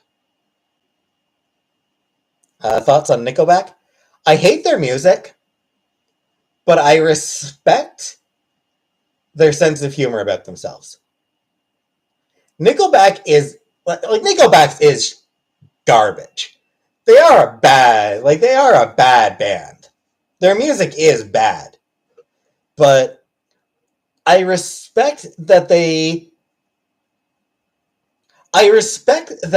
don't mind being mimetically bad. Like, it's like Nickelback sucking is a meme, and they're okay with it because they're rich. They can afford to be okay with the meme. But I do actually appreciate that they do have a sense of humor about themselves. It makes me feel like they probably are actually like genuinely nice guys. Like, they seem like nice guys. So I respect that. Even if their music is terrible.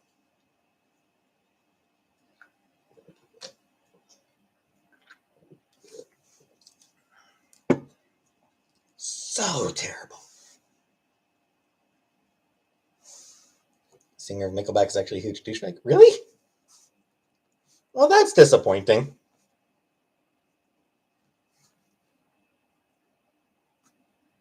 James Wright. They're all people pretending to be me. I do not have a TikTok. I don't have an account on TikTok, so. Aaron, I'm still not modding anybody yet. Who would be my 5 dream dinner party guests? Oof.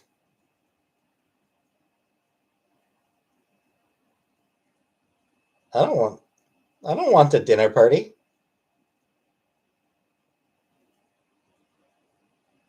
Me, my mom, my brother, Chantal,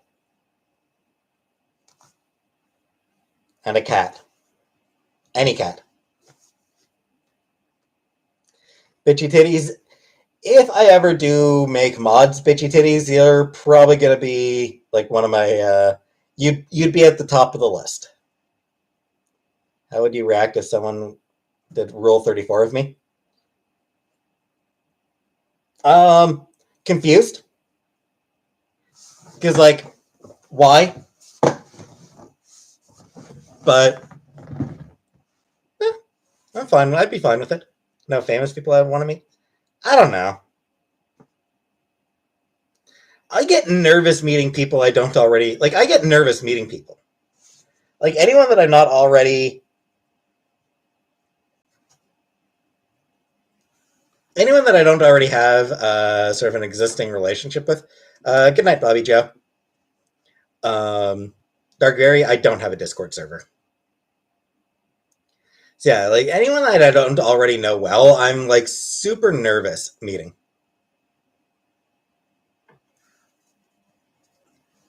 Famous trans people.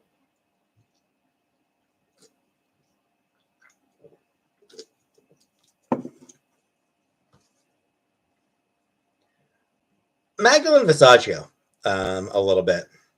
Chantal was triumphant at karaoke night. Good for her. I'm glad. I'm glad for her. Crush, my favorite drink. Actually, I think it is. I think Crush probably is my favorite drink. Do I like Donald Trump? Donald Trump has been an idiot and a terrible person for decades.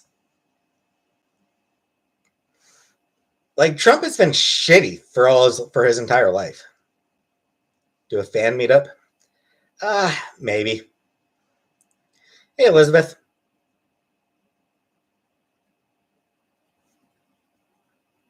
Thoughts on Blair White? I don't even remember who she is. Good night, Blues Fest. Do I like Trudeau? Not really. Chaz Bono? Yeah, he seems cool. Favorite dessert? Carrot cake. Am I not my own Discord? Nope. Heard your favorite movie is White Chicks? Now that is the kind of slander for which I will not stand.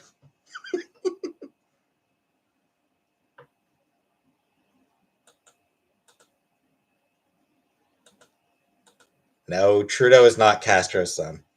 Hey, West Coast lass. Yeah, people have been telling me that she's singing karaoke. I'm glad with her. I'm glad she's having fun. I'm happy she's having fun. Does my mom make me carrot cake? No. She sometimes makes me brownies.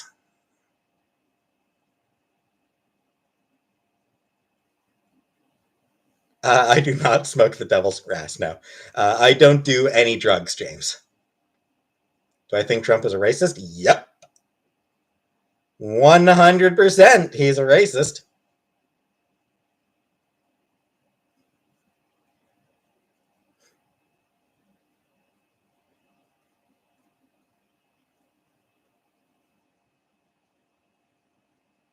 How is Trump racist? Well, should we go back to the 80s when he was sued for not letting black people rent apartments in his buildings? Because that was a thing that happened. That goes all the way back to the 80s. The government actually stepped in and said, no, you have to actually rent to black people. Maybe we could talk about the fact that Trump started his 2016 presidential campaign by calling Mexicans criminals and rapists. Statistically speaking, first-generation immigrants, including undocumented immigrants, are less likely to commit crime than... No. What he said is that some, I assume, are good people. Landlord has a right to choose who rent from them. But a landlord does not have the right to decide, I won't rent to black people. They are not allowed to make decisions based on race, which Trump was doing back in the 80s. But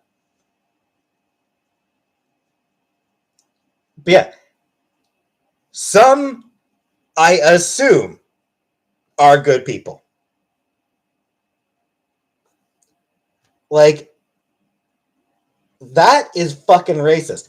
Especially because, for the record, as I said, first-generation immigrants, including undocumented immigrants, are less likely to commit crimes than, second generation and later. Do I think Trump should be president again? I think Trump should be in jail. Again, conservative. They do not have the right to make their decision on the basis of race. It is illegal to say, I'm not going to rent to you because you're black. It's not a thing that you are allowed to do.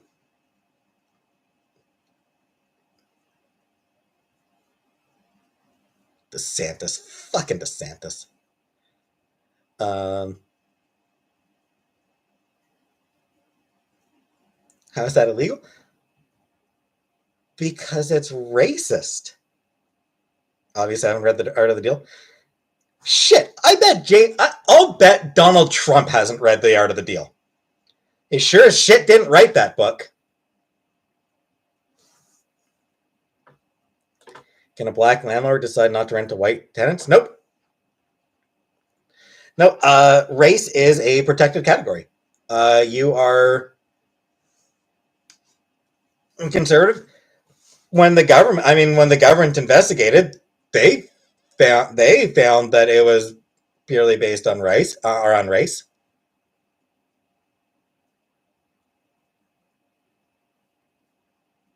Can I negotiate a deal?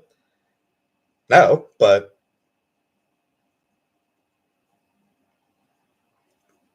thoughts on Ukraine not letting black people fight? Yeah, Ukraine's racism is shitty.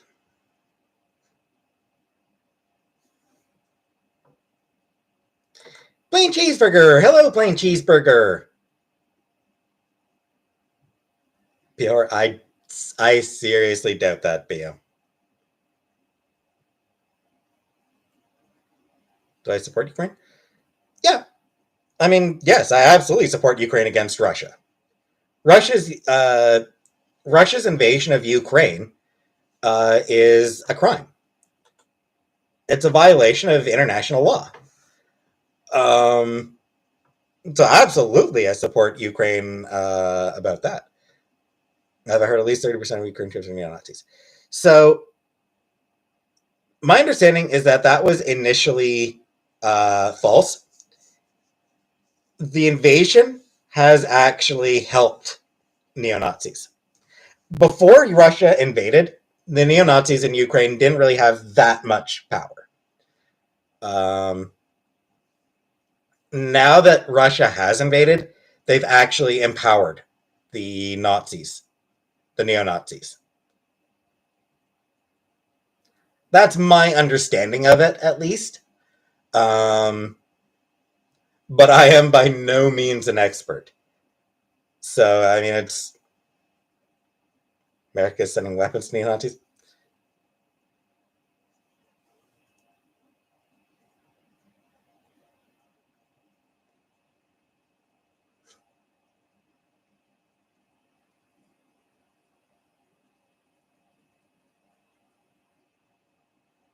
Was Obama a good president?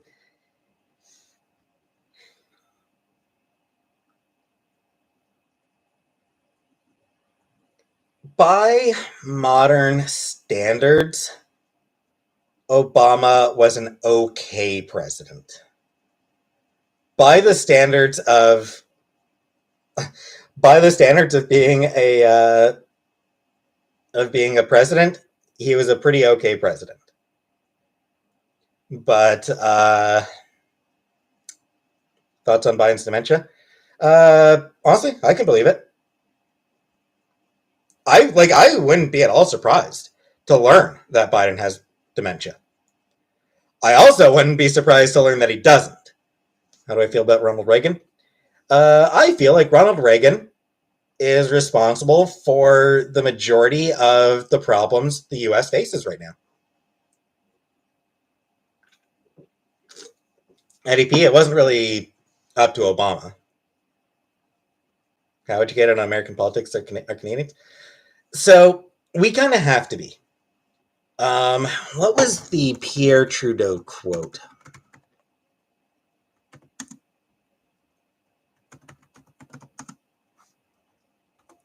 So former President Pierre Trudeau actually had a really good quote about the U.S. Living next to you is in some ways like sleeping with an elephant. No matter how friendly and even-tempered is the beast, if I can call it that, one is affected by every twitch and grunt. Canada has no choice.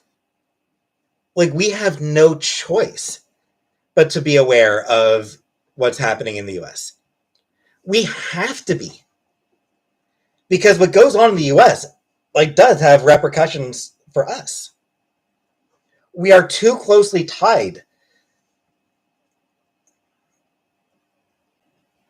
Like, we are just way too closely tied to the US to not be deeply aware of what's happening there. It's not that we want to be. Yeah, we'd be quite happy to ignore the US if we could.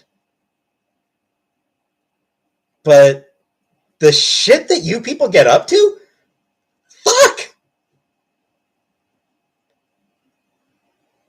God damn it, you guys get up to some wild shit. And we have to, and like, we are just sitting up here absolutely terrified.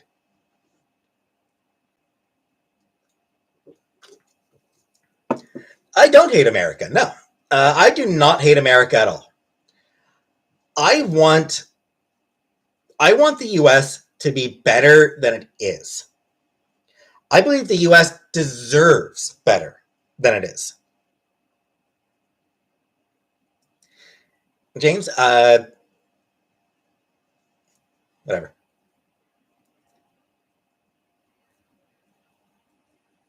Because, like,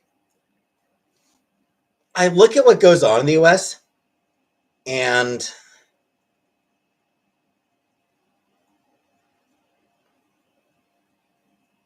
it's worrying. And, like, as a compassionate person, I hate to watch what goes on in the US.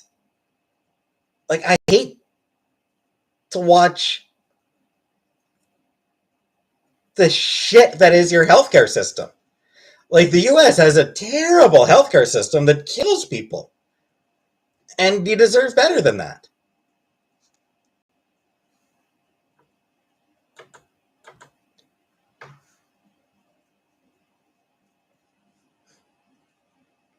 Do I think Russian people deserve all the sanctions placed on them? The Russian people don't. No, the Russian people don't deserve sanctions. And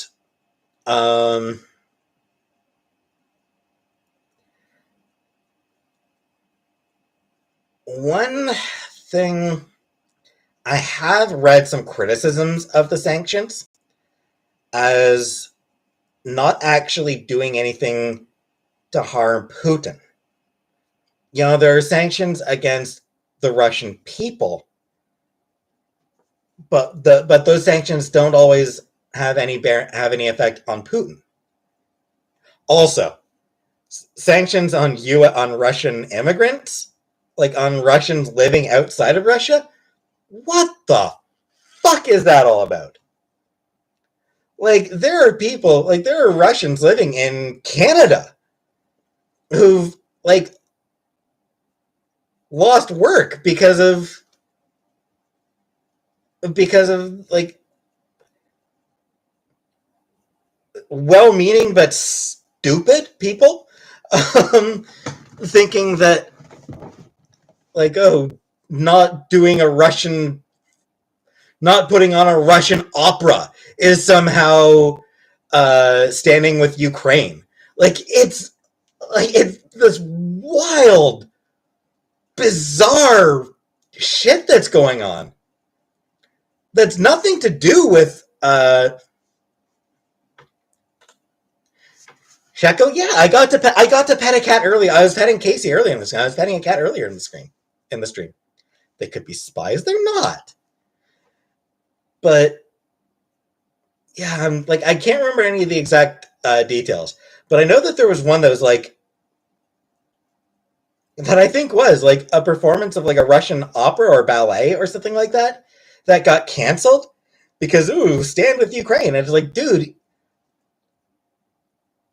like, canceling a fucking ballet is not standing with Ukraine.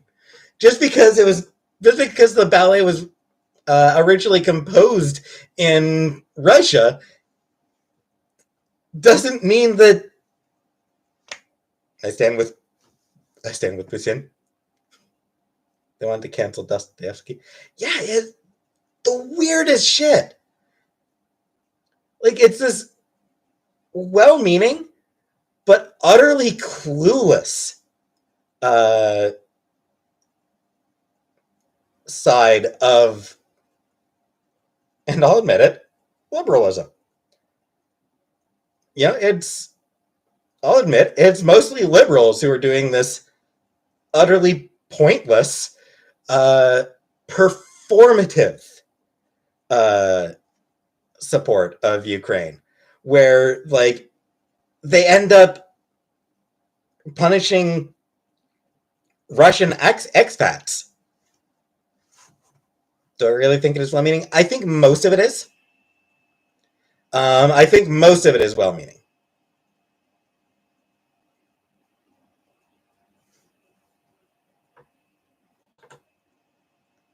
WW? I mean, there are worse things to base your worldview off of.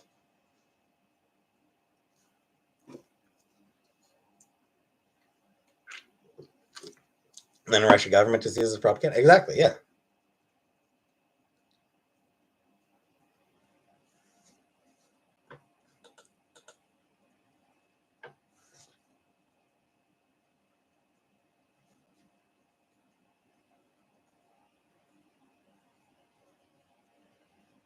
The slope of liberalism. No, you're not block toodles. I laugh when Putin compared Russia with JKR. Yep. I laughed and felt a little bit sad.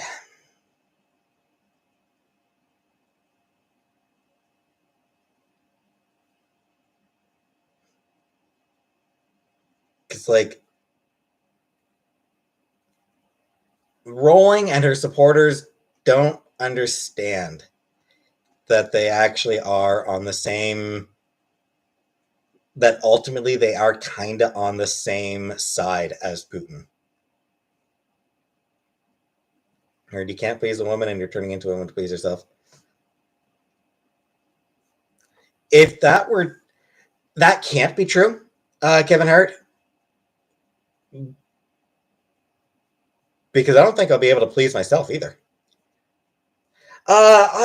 So Harry Potter. I never read Harry Potter. I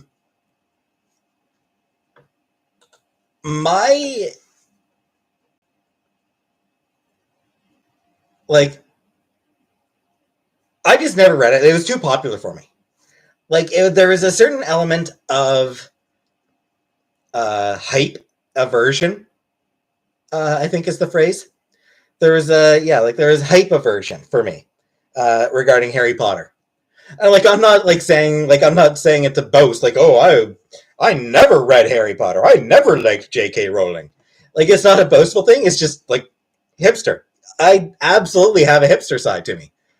I'm not going to deny that I have a definite hipster element to me. And that hipster side meant that I never gave Harry Potter a chance.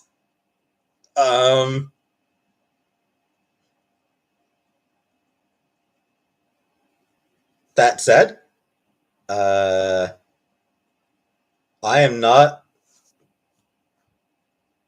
do not feel like I missed out on anything by never reading Harry Potter. Because, she has become kind of shitty. What was my Harry Potter? Xanth. Which, not necessarily better. I will say that. I grew up on the Xanth series by Piers Anthony.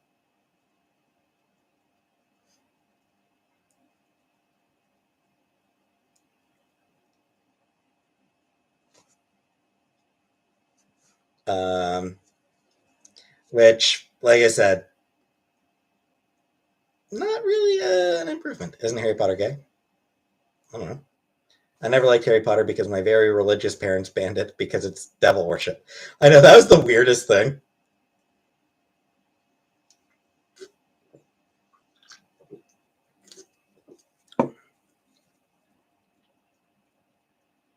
She is brainwashed, just in a direction that you support. I have not seen the Batman, no. Yeah, the Xanth books. The Xanth books started off really fun. The first half dozen Xanth books are good. I like the first. My parents were never really religious. Yeah, the first half dozen Xanth books were really good. They were really fun. After that, they got increasingly lazy and formulaic.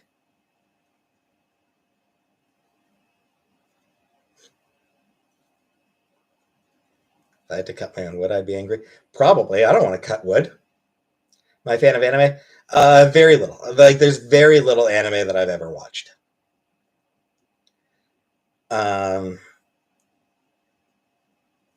The other thing with Xanth is the longer it went on,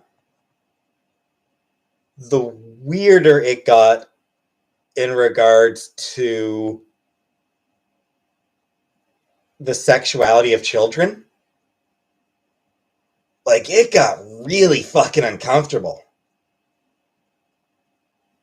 Like, one book had the main character start a relationship with, like, an 8-year-old girl. A romantic relationship. Like, she used magic to turn herself into an adult. But she was still a kid. And, like, that shit got... Like, at that point, it's like, what the fuck is wrong with you, Piers Anthony? Like...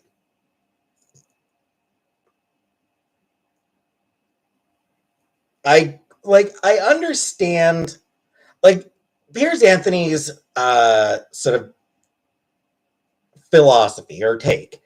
Piers Anthony's take is that children are more sexual than adults are comfortable admitting. And, you know, maybe he's right, maybe he's wrong, whatever. Because, like, kids will masturbate in the crib. So, like, it's... But, yeah, like, it's... The longer the books went, the more he leaned into that in a really weird, uncomfortable... And, like, it became increasingly weird and uncomfortable. And, yeah. Creeped out? Yeah. Yeah, you really... Yeah, it's right to be creeped out by him.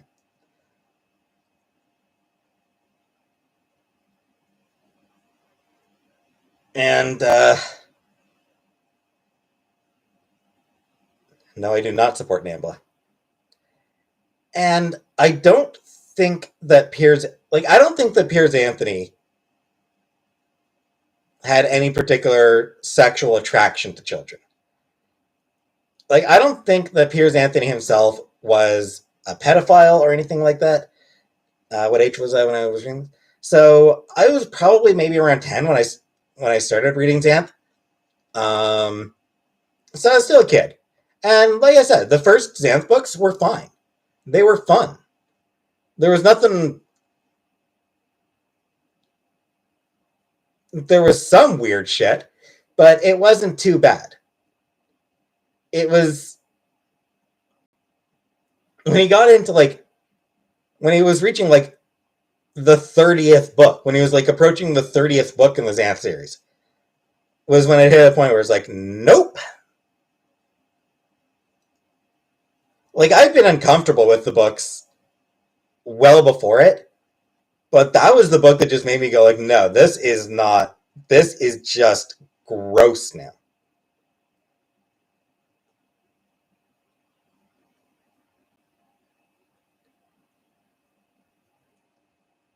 And yeah, so, like, I don't think that Piers Anthony himself was, or is, or ever was, a pedophile.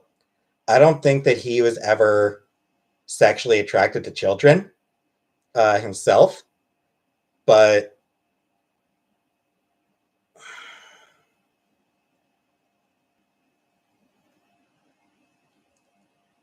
yeah.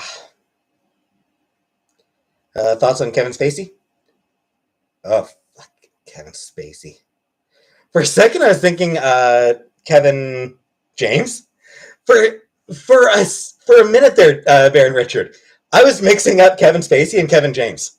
I'm not even joking. I had Kevin James on my mind for some reason when I saw that. Yeah. Kevin Spacey. No. Let's keep him away. Yeah, he was Kevin Spacey's terrible. Kevin James, on the other hand, he seems like a cool guy. Kevin James, we can respect. He's a Kevin we can all respect and appreciate.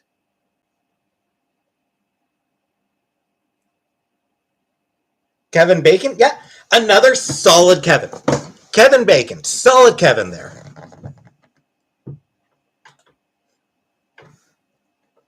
Thoughts on South Park? I don't like them. I don't like South Park.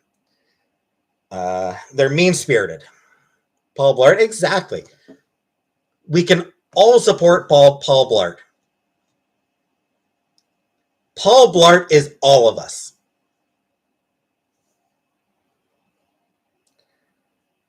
Grown-ups too. I've never watched any of the Grown-ups movies.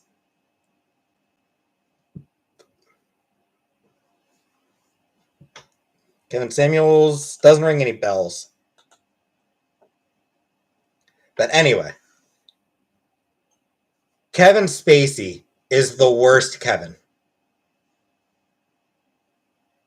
Paul Blart, only cop I support. Hell yeah.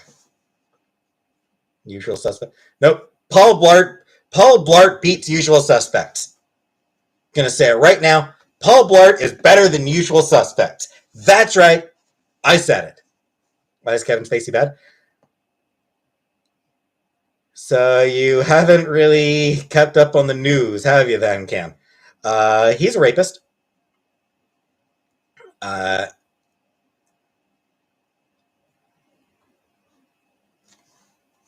I'm blanking on the name of the actor.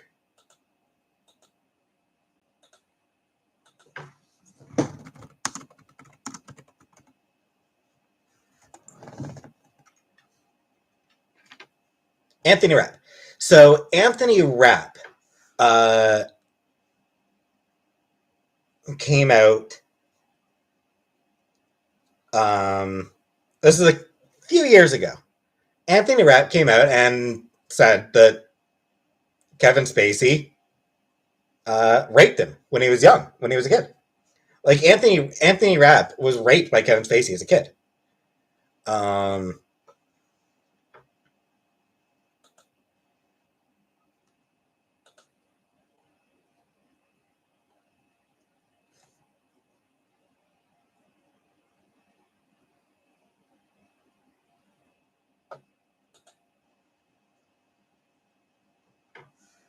Yeah, so back when Anthony Rapp was 16 or 14, back when Anthony Rapp was 14, um,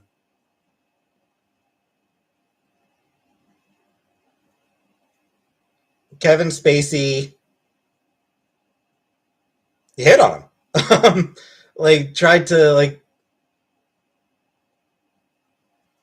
Kevin Spacey tried to rape him. Kevin grew up him. Well, sure, but even so,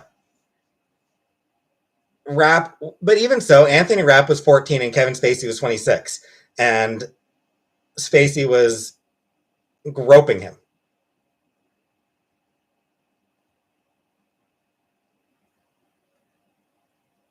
So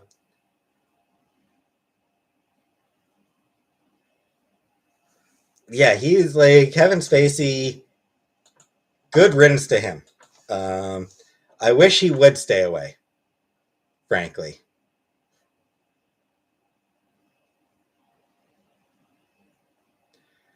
And after Rap came out about it, other men have said the same thing, that Spacey sexually harassed them.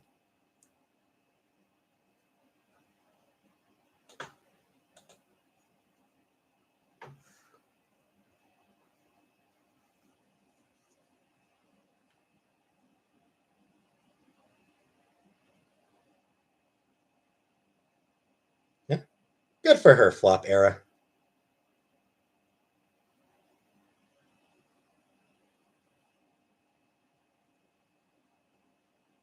Nice that flop era. Good for her. Good for her.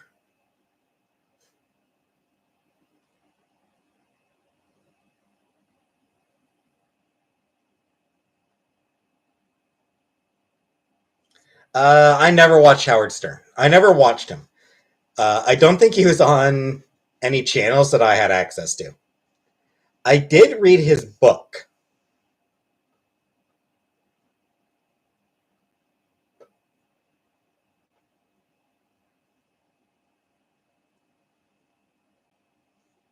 Ziggy, I'm not entirely sure. I'll need to look into the details of it. Did I ever read the Bible? I did read the Bible, cover to cover. Howard Stern did some crazy shit. Yeah.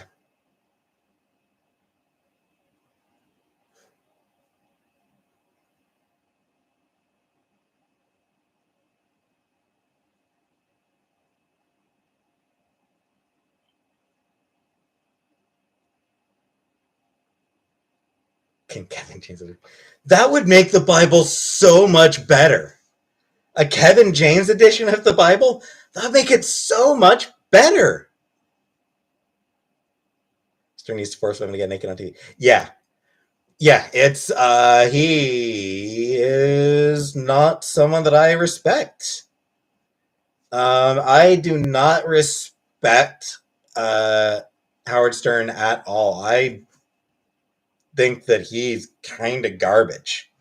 He's a garbage person. He did a lot of horrible shit. Like, that guy is basically, like, he may not have actually assaulted any women, but like, Howard Stern assaulted many disabled people. That I haven't heard about. But good for him if he has. Like, if Howard Stern, I have no doubt Howard Stern has also done a lot of charitable shit. Howard Stern has helped people as well. But current Howard Stern's completely different. Yeah, he's mellowed in his old age.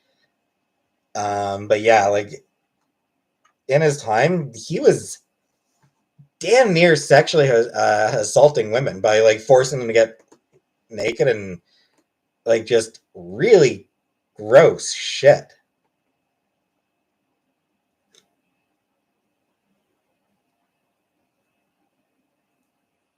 Do I like rice? I mean, depends. He would pressure them, exactly. Yeah, he'd pressure them. He made all sorts of really gross comments. Howard Stern has a history of just being gross. That's the thing with him. Howard Stern traditionally was just gross, so I can't respect him. Do I own any toy trains? I do not. Shock jock.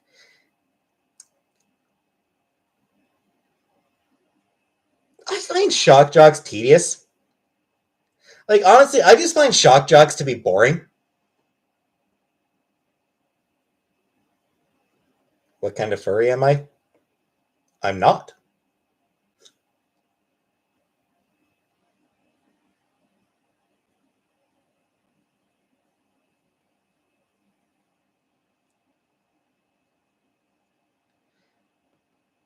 James, as far as parental rights go, my view is child rights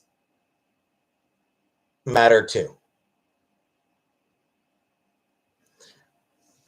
A lot of parents tend to see their kids as property, as extensions of themselves, as something that they control.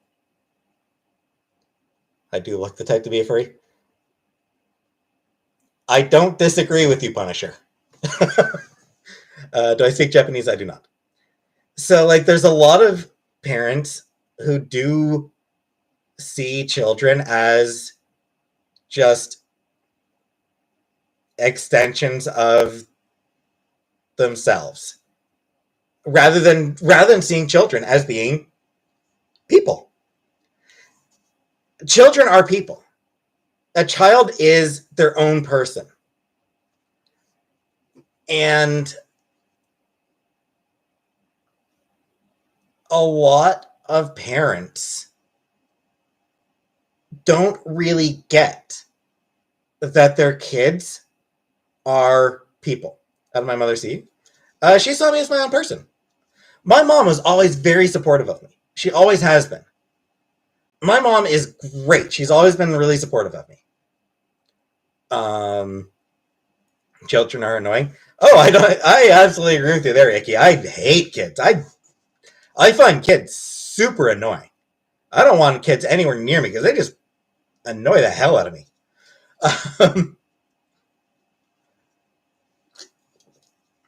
It's Crush. It's great Crush. Voorhees.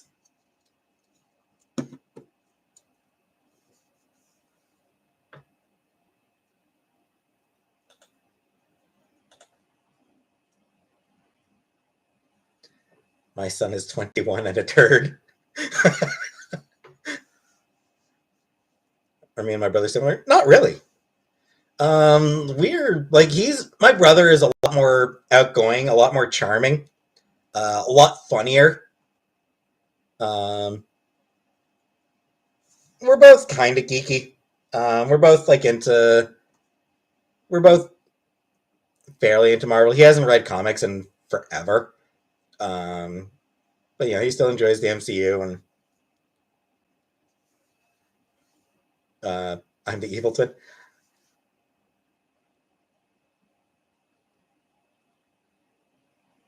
Dandy. No, he's not. My brother was living with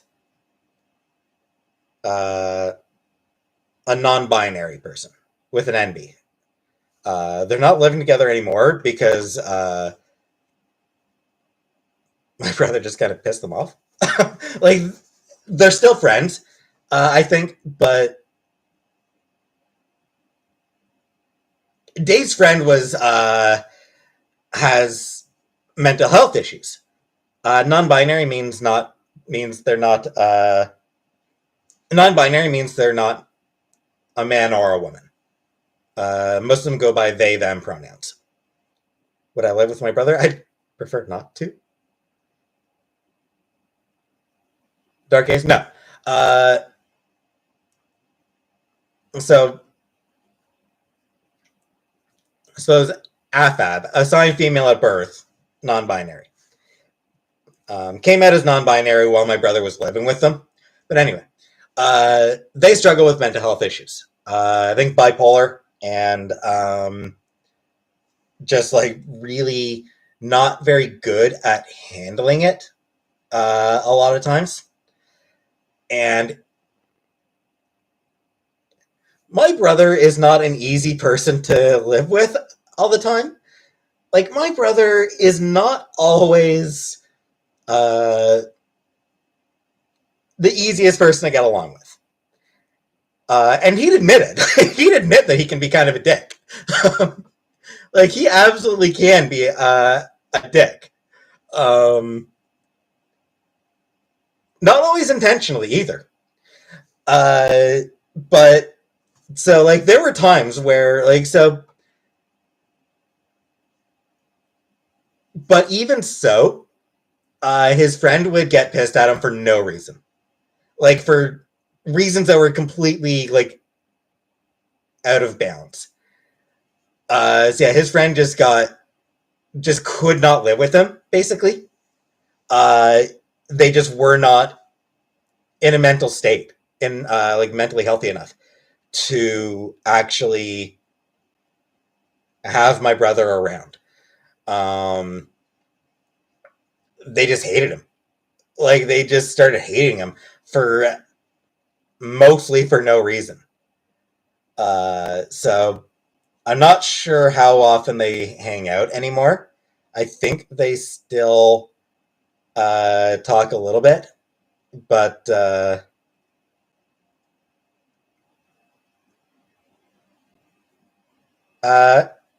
no, my brother has no signs of autism. does have depression, because that's a family trait. Do I get mad a lot? I do, but never for any reason that's worth getting mad about.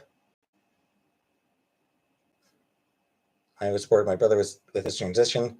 Just the bipolar disorder made it hard to be around for being long period. I know. It can be tough. Sometimes things just build up and come out at inappropriate times. There was that, but there was also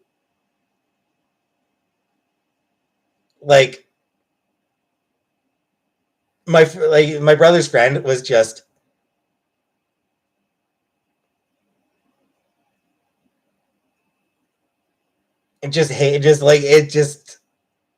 for no reason at all would get mad at my brother. Like, it was something where it was just the bipolar disorder. That's what it came down to. That bipolar disorder made them just impossible to live with. It was no one's fault.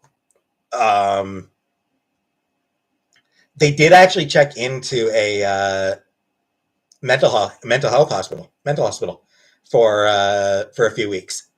Like, my brother is 4 years older than I am. So yeah, it's one of those things. Like, that's how bad my brother's friend's mental health is. They actually checked into a mental hospital for like a month.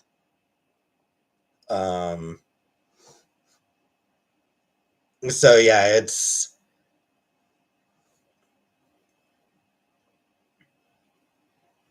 they are not together.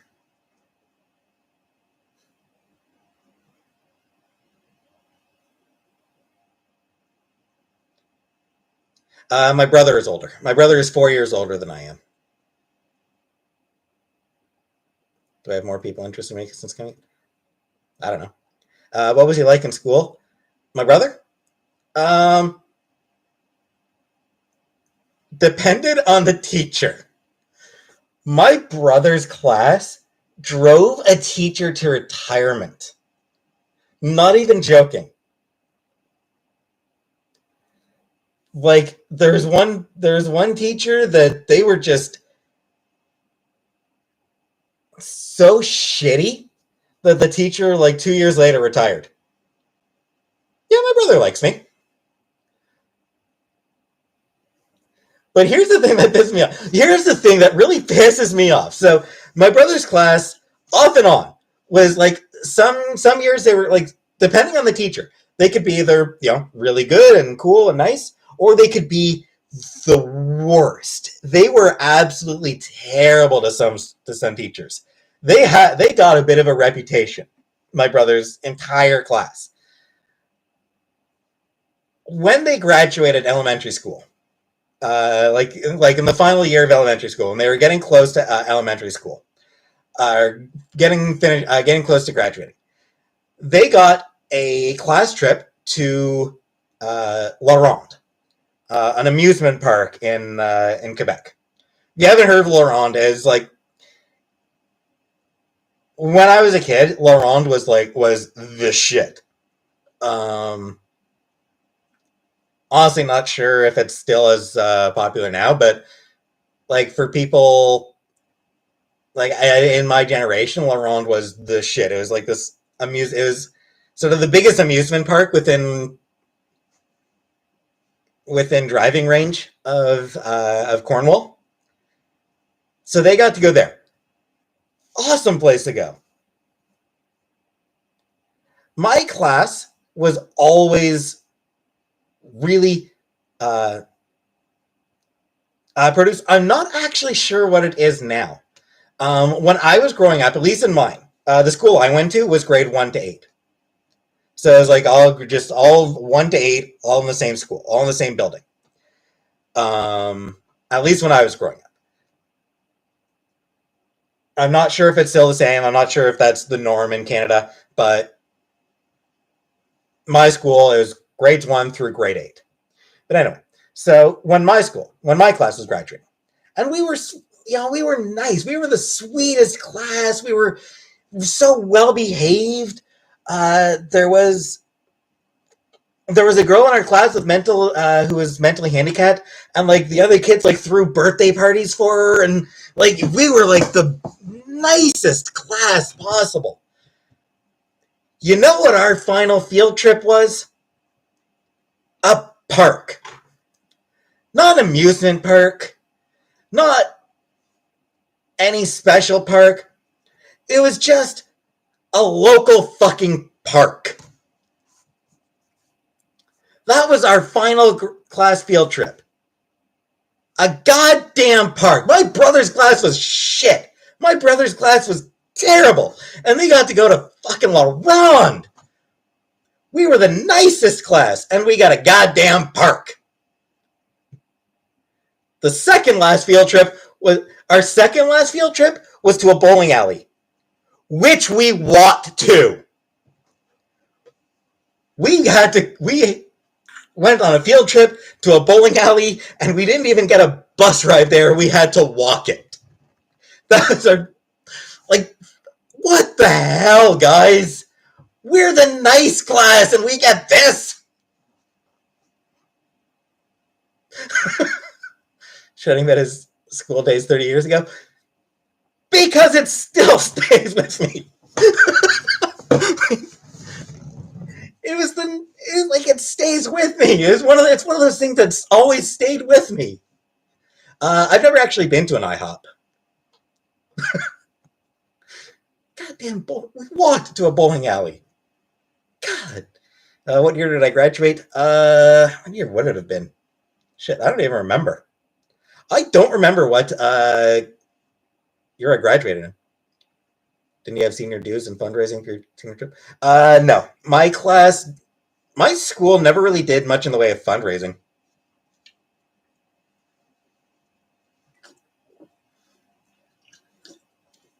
If we had done fundraising, I have no doubt we would have raised enough money to go somewhere cool. Something else that stuck with me since school? Nothing I learned.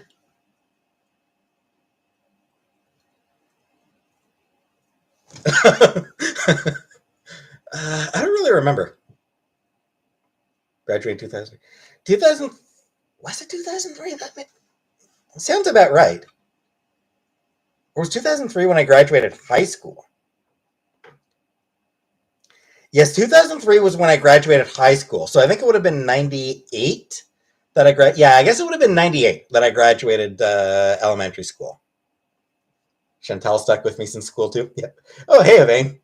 Welcome.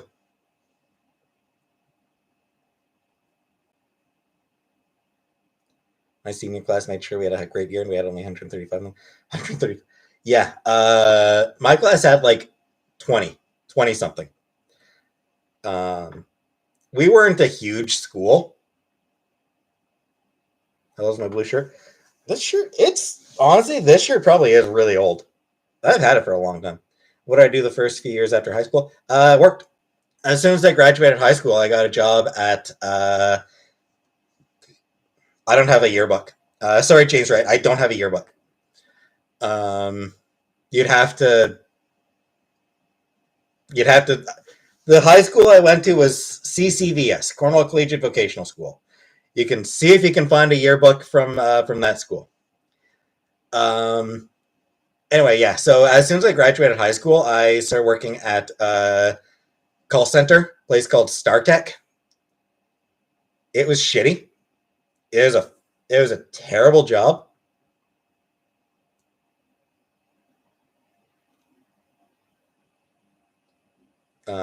Just really, really bad place to work.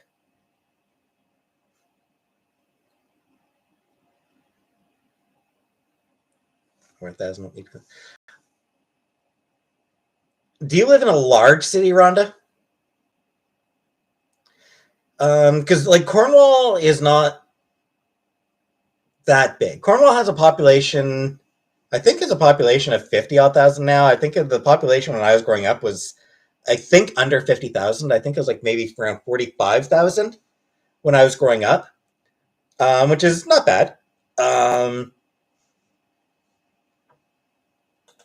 But I worked at a call center. There's a lady giving hand jobs to this person. Man, if only my call center had a dedicated hand job lady. But anyway, okay, that's terrible. It ain't. I mean, I grew up in Cornwall, Ontario. I'm not like I don't shy away from that. I don't live there now. I live in Ottawa, so like I'm not doxing myself by saying that I grew up in Cornwall. Um,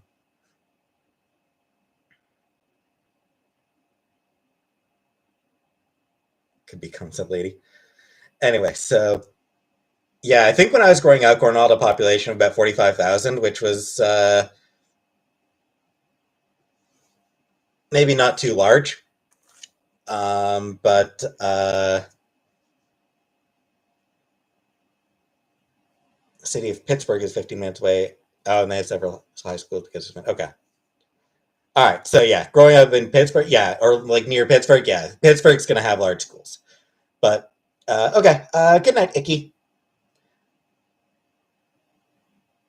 I don't think any of the schools in Cornwall had a few elementary schools. I don't think any of them were particularly large.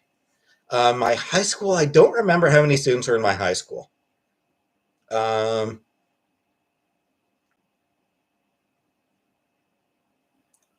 Probably was only a few hundred.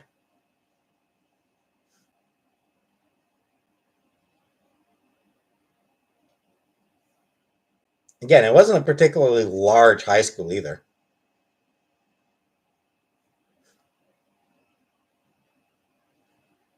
I worked for a call center after I left the steel factory was just bad. Yeah, was a cool lunch kid. Uh,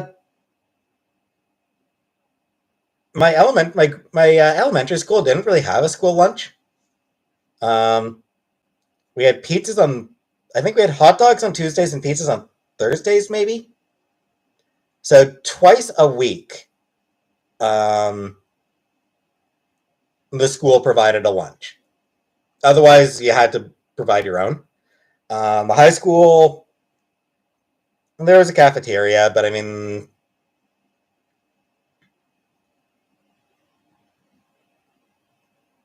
no, I never bullied.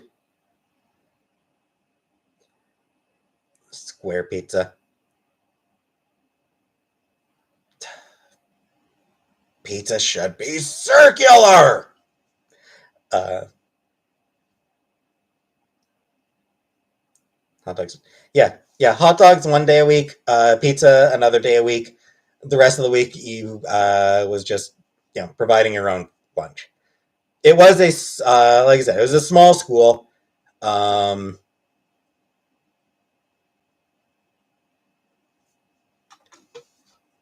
we didn't have like the grade school I grew up in, like the grade school I went to, didn't even have a dedicated auditorium. We had a gymnatorium. Anyone else here have a gymnatorium in their school? The gym doubled as the auditorium.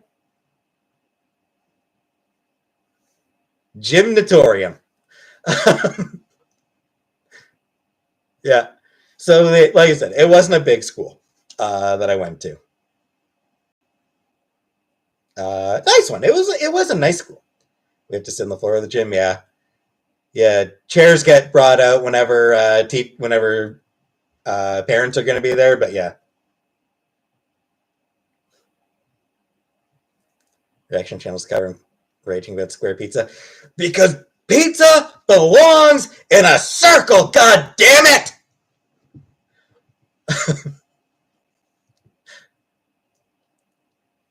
You know what? I think this is one of those cases where reaction channels might actually agree with me. Like I think this is one of those things where like we can all like everyone can come together and be like pizza should not be a square. Hot lunch or cold lunch? Uh, I mean, we got hot dogs we got hot dogs 1 day, pizza another day, and otherwise we had to bring our own. So nothing. My high school did have a cafeteria. Like it had school lunches you could buy. I never did. I never bought any of the school lunches myself. Um,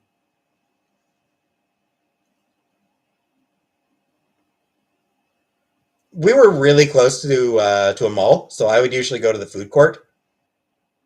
Sometimes I order square cut on thin crust pizza. You monster, Evane.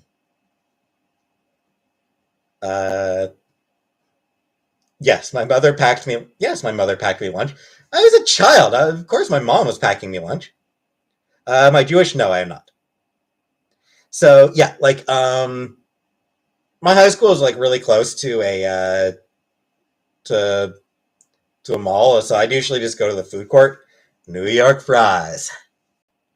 Uh, Eventually, I actually just started going home for lunch. Because like I actually like my house was also really close to the school, so like I would just start going home for lunch eventually. Hey, Carrie. The cats, they miss Chantel. They definitely miss Chantel, but they're okay.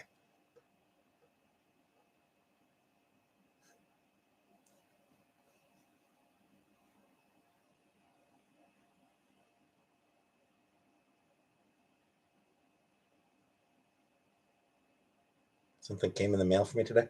Nothing came for me in the mail, I don't think.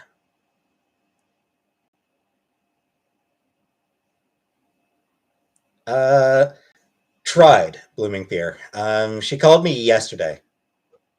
Um, WhatsApp, like the WhatsApp video chat. Didn't really work very well. Any advice for people starting a YouTube channel? Um, I don't know. Have fun, I guess.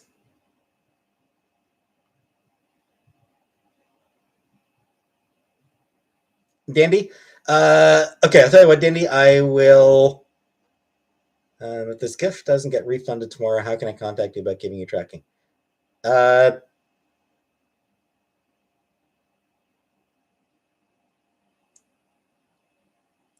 Twitter would be my preferred contact method.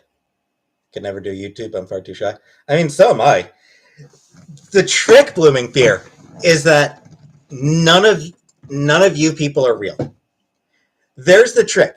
None of the audience isn't real. None of these people actually exist. Attack on Titan was awesome. I watched the first episode of it. Didn't didn't really grab me. I've been in a coma for 18 years. I wish. Timmy Chantel did a great job singing karaoke. Good for her. I'm glad.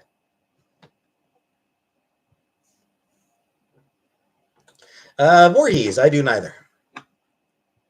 That makes a lot of sense about how you interact here. Like I said, I think it's because I am just old enough. Uh, First episode of Attack on Titan. I watched the first episode of Attack on Titan, and it didn't grab me. Yeah, yeah, like I'm sort of just old enough to predate the internet. Do I want to move to America? Hell no. I am not giving up my health care, Dark Very. Not a chance in hell I am moving to a country that doesn't have universal health care. 80s babies can't conceptualize the other side of the screen. Kinda. Like I think there is a certain, at least for me. I can't really speak to anyone else. But I'm sort of just old enough to remember a time before the internet. So like I feel like for me, there's still a certain disconnect where the internet, people on the internet just never feel real. On the other hand, it might be my autism. It's possible that it's my autism.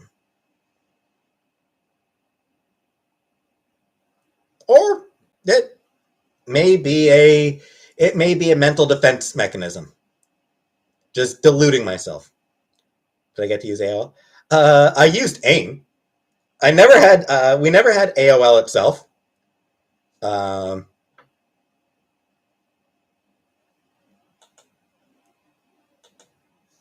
I think I'm not diagnosed, but I think it's extremely likely that I have autism. I feel like it's very, very likely that I'm autistic. But anyway, yeah, AOL. We never actually used AOL. I don't remember what Simpatico. The internet service that we used was Simpatico. growing up.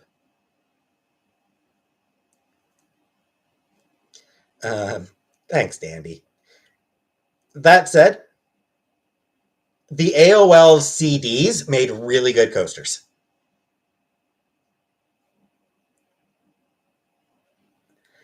Divine Comedy, that's honestly, I understand that. And I generally don't claim that autism most of the time, but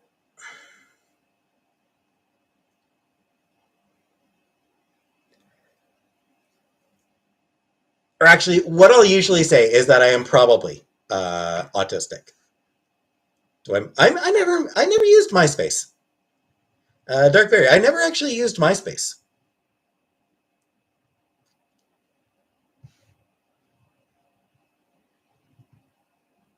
I'd probably claim it right now.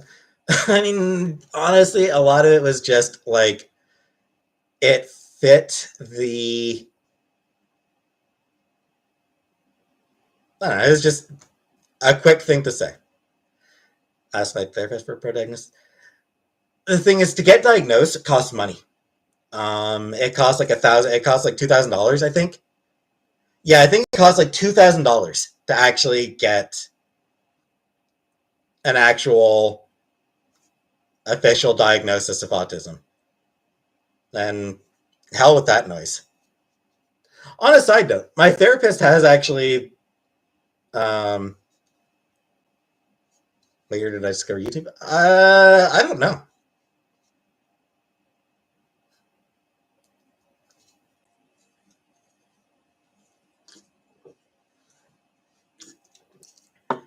But feels a bit like stereotyping. I'm not stereotyping it at all. What it comes down to is I I follow a lot of people on Twitter who are autistic, who talk about being autistic, and damn near every time that they talk about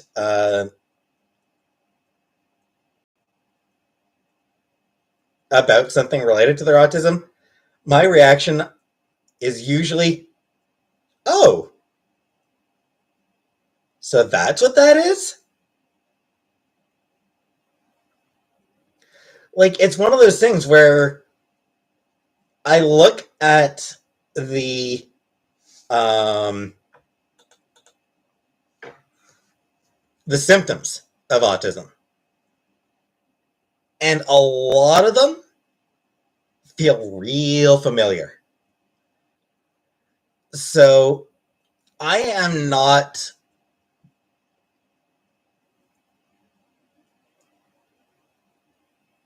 I am uncomfortable claiming something that I haven't been um, officially diagnosed with, but at the same time, it really, really would explain a lot about me. Um, I fit a lot of the symptoms. It's one of those things where I do feel confident saying that I am very likely autistic.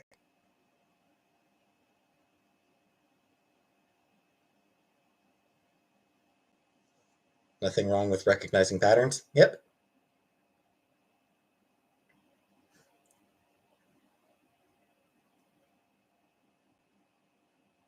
Funnily enough, the therapist that I've been seeing lately actually did tell me that self-diagnosis is valid. But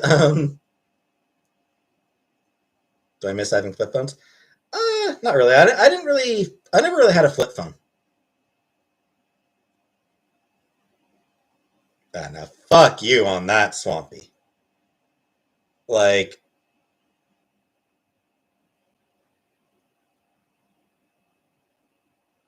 when I say that I'm probably autistic, I'm not saying it lightly at all.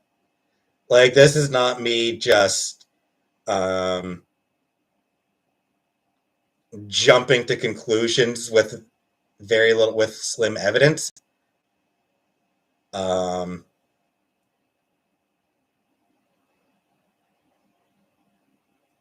it fits. A couple of years ago, funnily enough, my brother asked me if I was autistic. Even my brother was like, I'm not, like, yeah, this is just a few years ago. My brother's like, I'm not saying this to be mean, but are you autistic? So it's like, it's one of those things where even my brother thinks that I'm autistic. And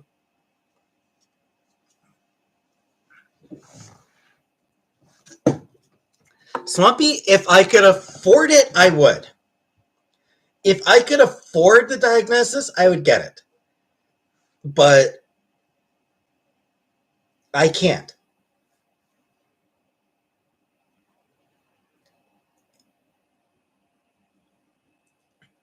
But I'm not just socially awkward, Chris. It's not just me being socially awkward. I'm not begging. Even? I'm not asking anybody for money.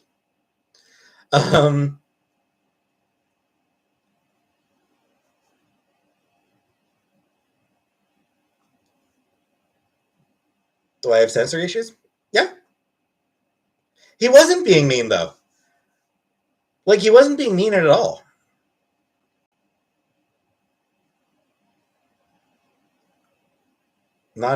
Yeah. Not all healthcare is free in Canada, Dime. Yeah, it's not just being socially awkward. It is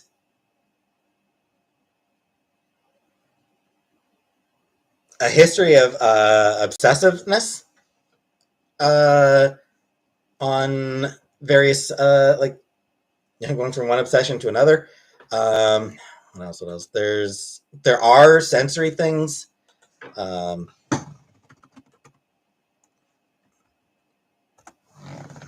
don't even remember what all the.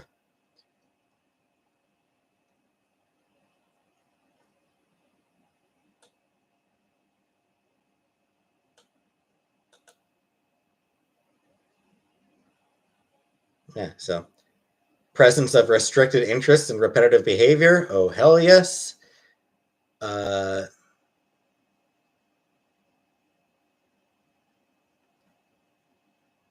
Whatever.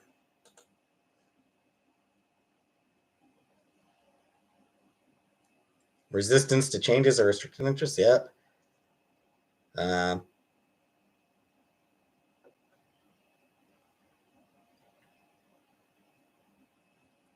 So I'm just looking at a list of symptoms.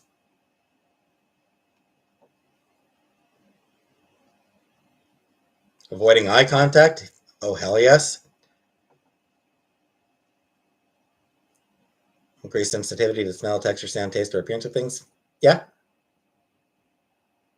Avoiding hugs. Kinda, yeah.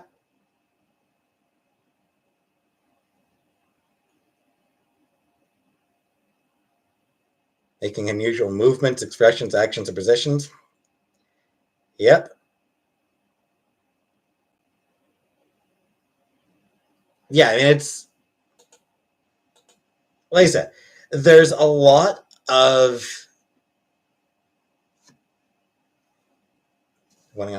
I've just never been comfortable with eye contact. Explain your food choices. Probably.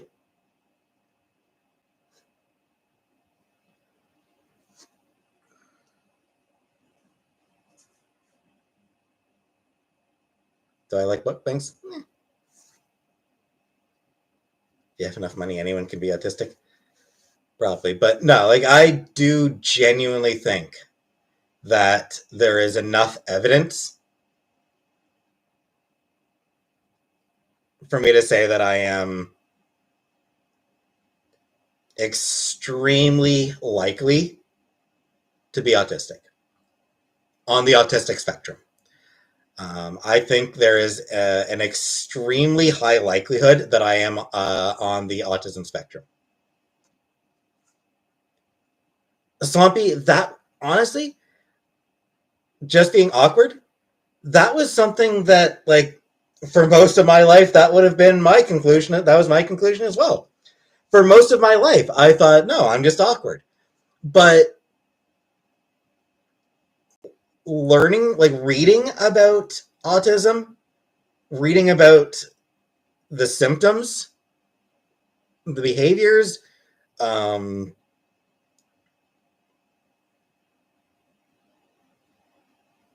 the experiences of other people on the autism spectrum, like, I am 99% sure that I'm on the spectrum. Like, just genuinely, 99% confidence I'm on the spectrum. Well, having diagnosed in your life, probably not. Like, being diagnosed, like having an official diagnosis, realistically, probably wouldn't actually change anything.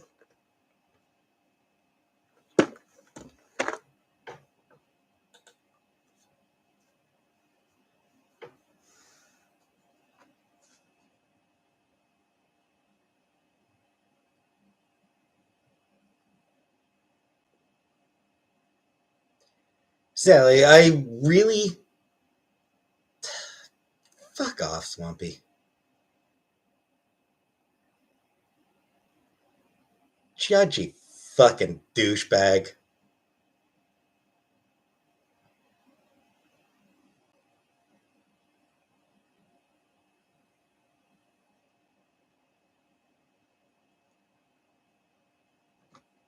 I look like a Native American that's Muslim. I don't even know what that means. But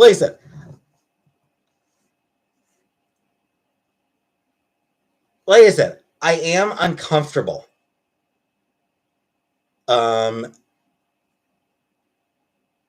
Saying, like, because I've never been because I don't have an official diagnosis, there is definitely, I definitely do get uncomfortable saying that I'm autistic. I do have I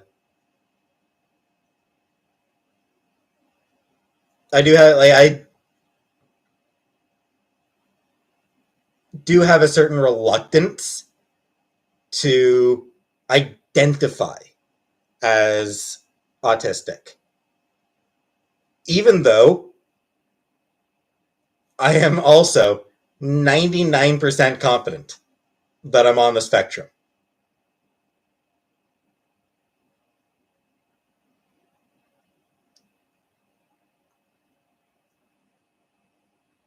Did I ever watch 13 Ghosts? I don't think I ever watched 13 Ghosts, Andy. I don't, like, yeah, I don't think I ever saw that movie.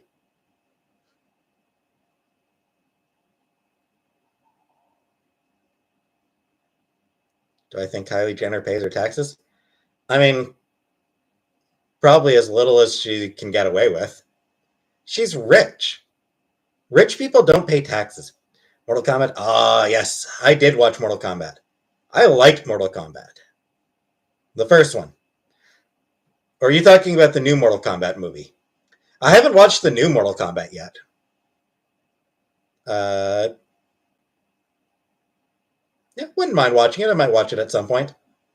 But the original Mortal Kombat movie? Oh, hell yeah. Cameron? Neither. My only source of income right now is YouTube, and I'm not on welfare. First Mortal Kombat is best Mortal Kombat? Hell yeah! I'm not on welfare, Cameron. Don't worry.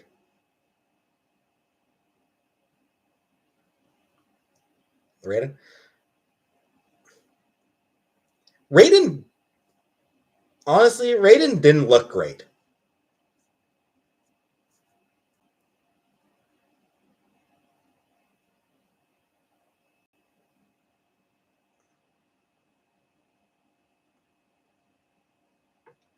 Divine Comedy? Yeah, I still got an account on Coffee.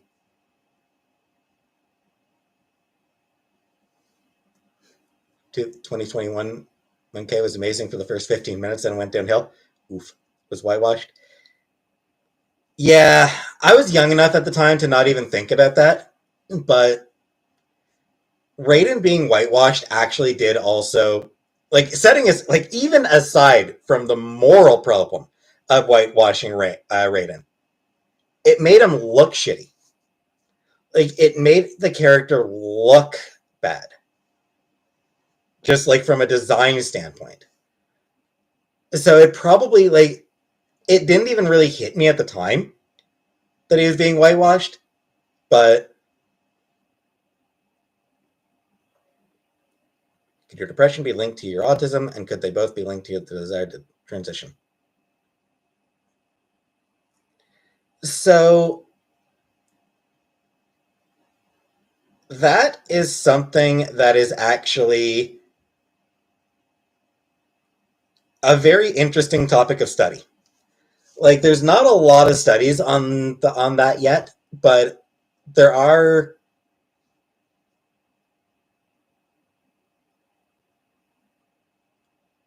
neuroatypical people on the autistic spectrum, actually are more likely than the general population to come out as queer of any kind. Like, trans people are more likely to be queer in general.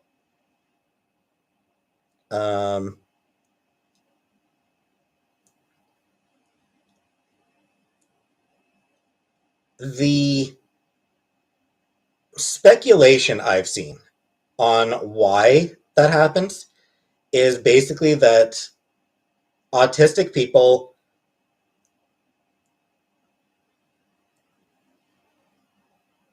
sort of analyze themselves more.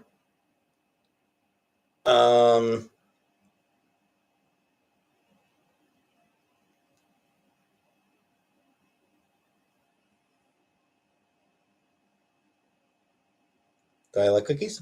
Some cookies. Yeah, I only really skimmed the article I read about it. Eating a chocolate chip cookie right now. Cool. Yeah, like, there are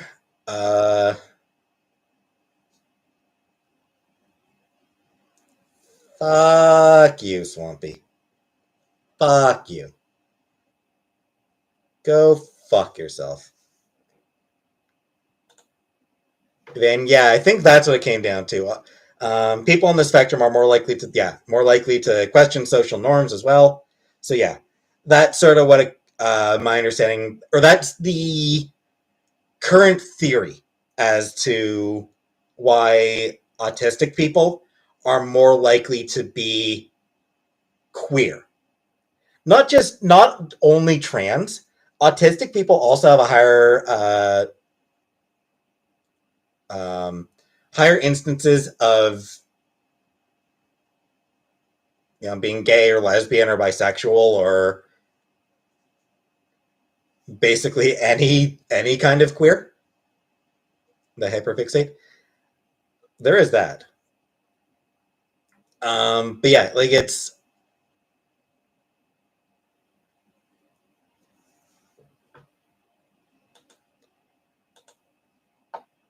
like I said, I really only read a little bit of one article. No, Nick, I'm not saying that at all, asshole. Yes, I graduated from a 2-year library and information technician degree, Juice.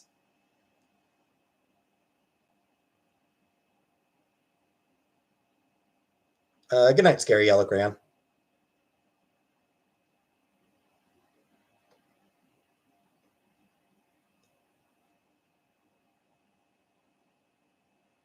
I don't know, Nimrod. Ask an Asian person.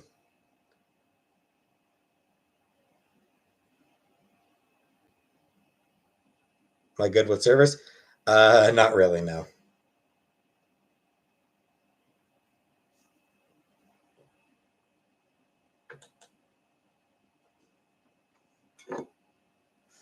Yeah. Some people it may as well be, Evane. Great vocation. The main obstacle is the that it's really, really hard to get a job in the library field right now.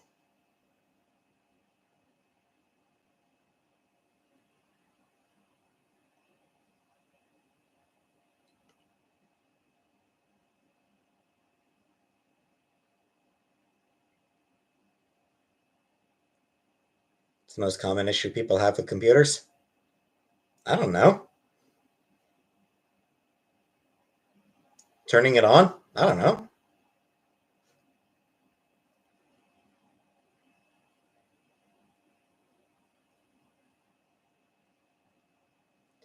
Anyway, 3 hours. This has actually gone a lot longer than I thought. Okay, good night, Tammy Fowler. And I'm leaving too. Louise, I actually didn't have student debt. I got really lucky. Um, so I worked for 7 years at StarTech call center called StarTech.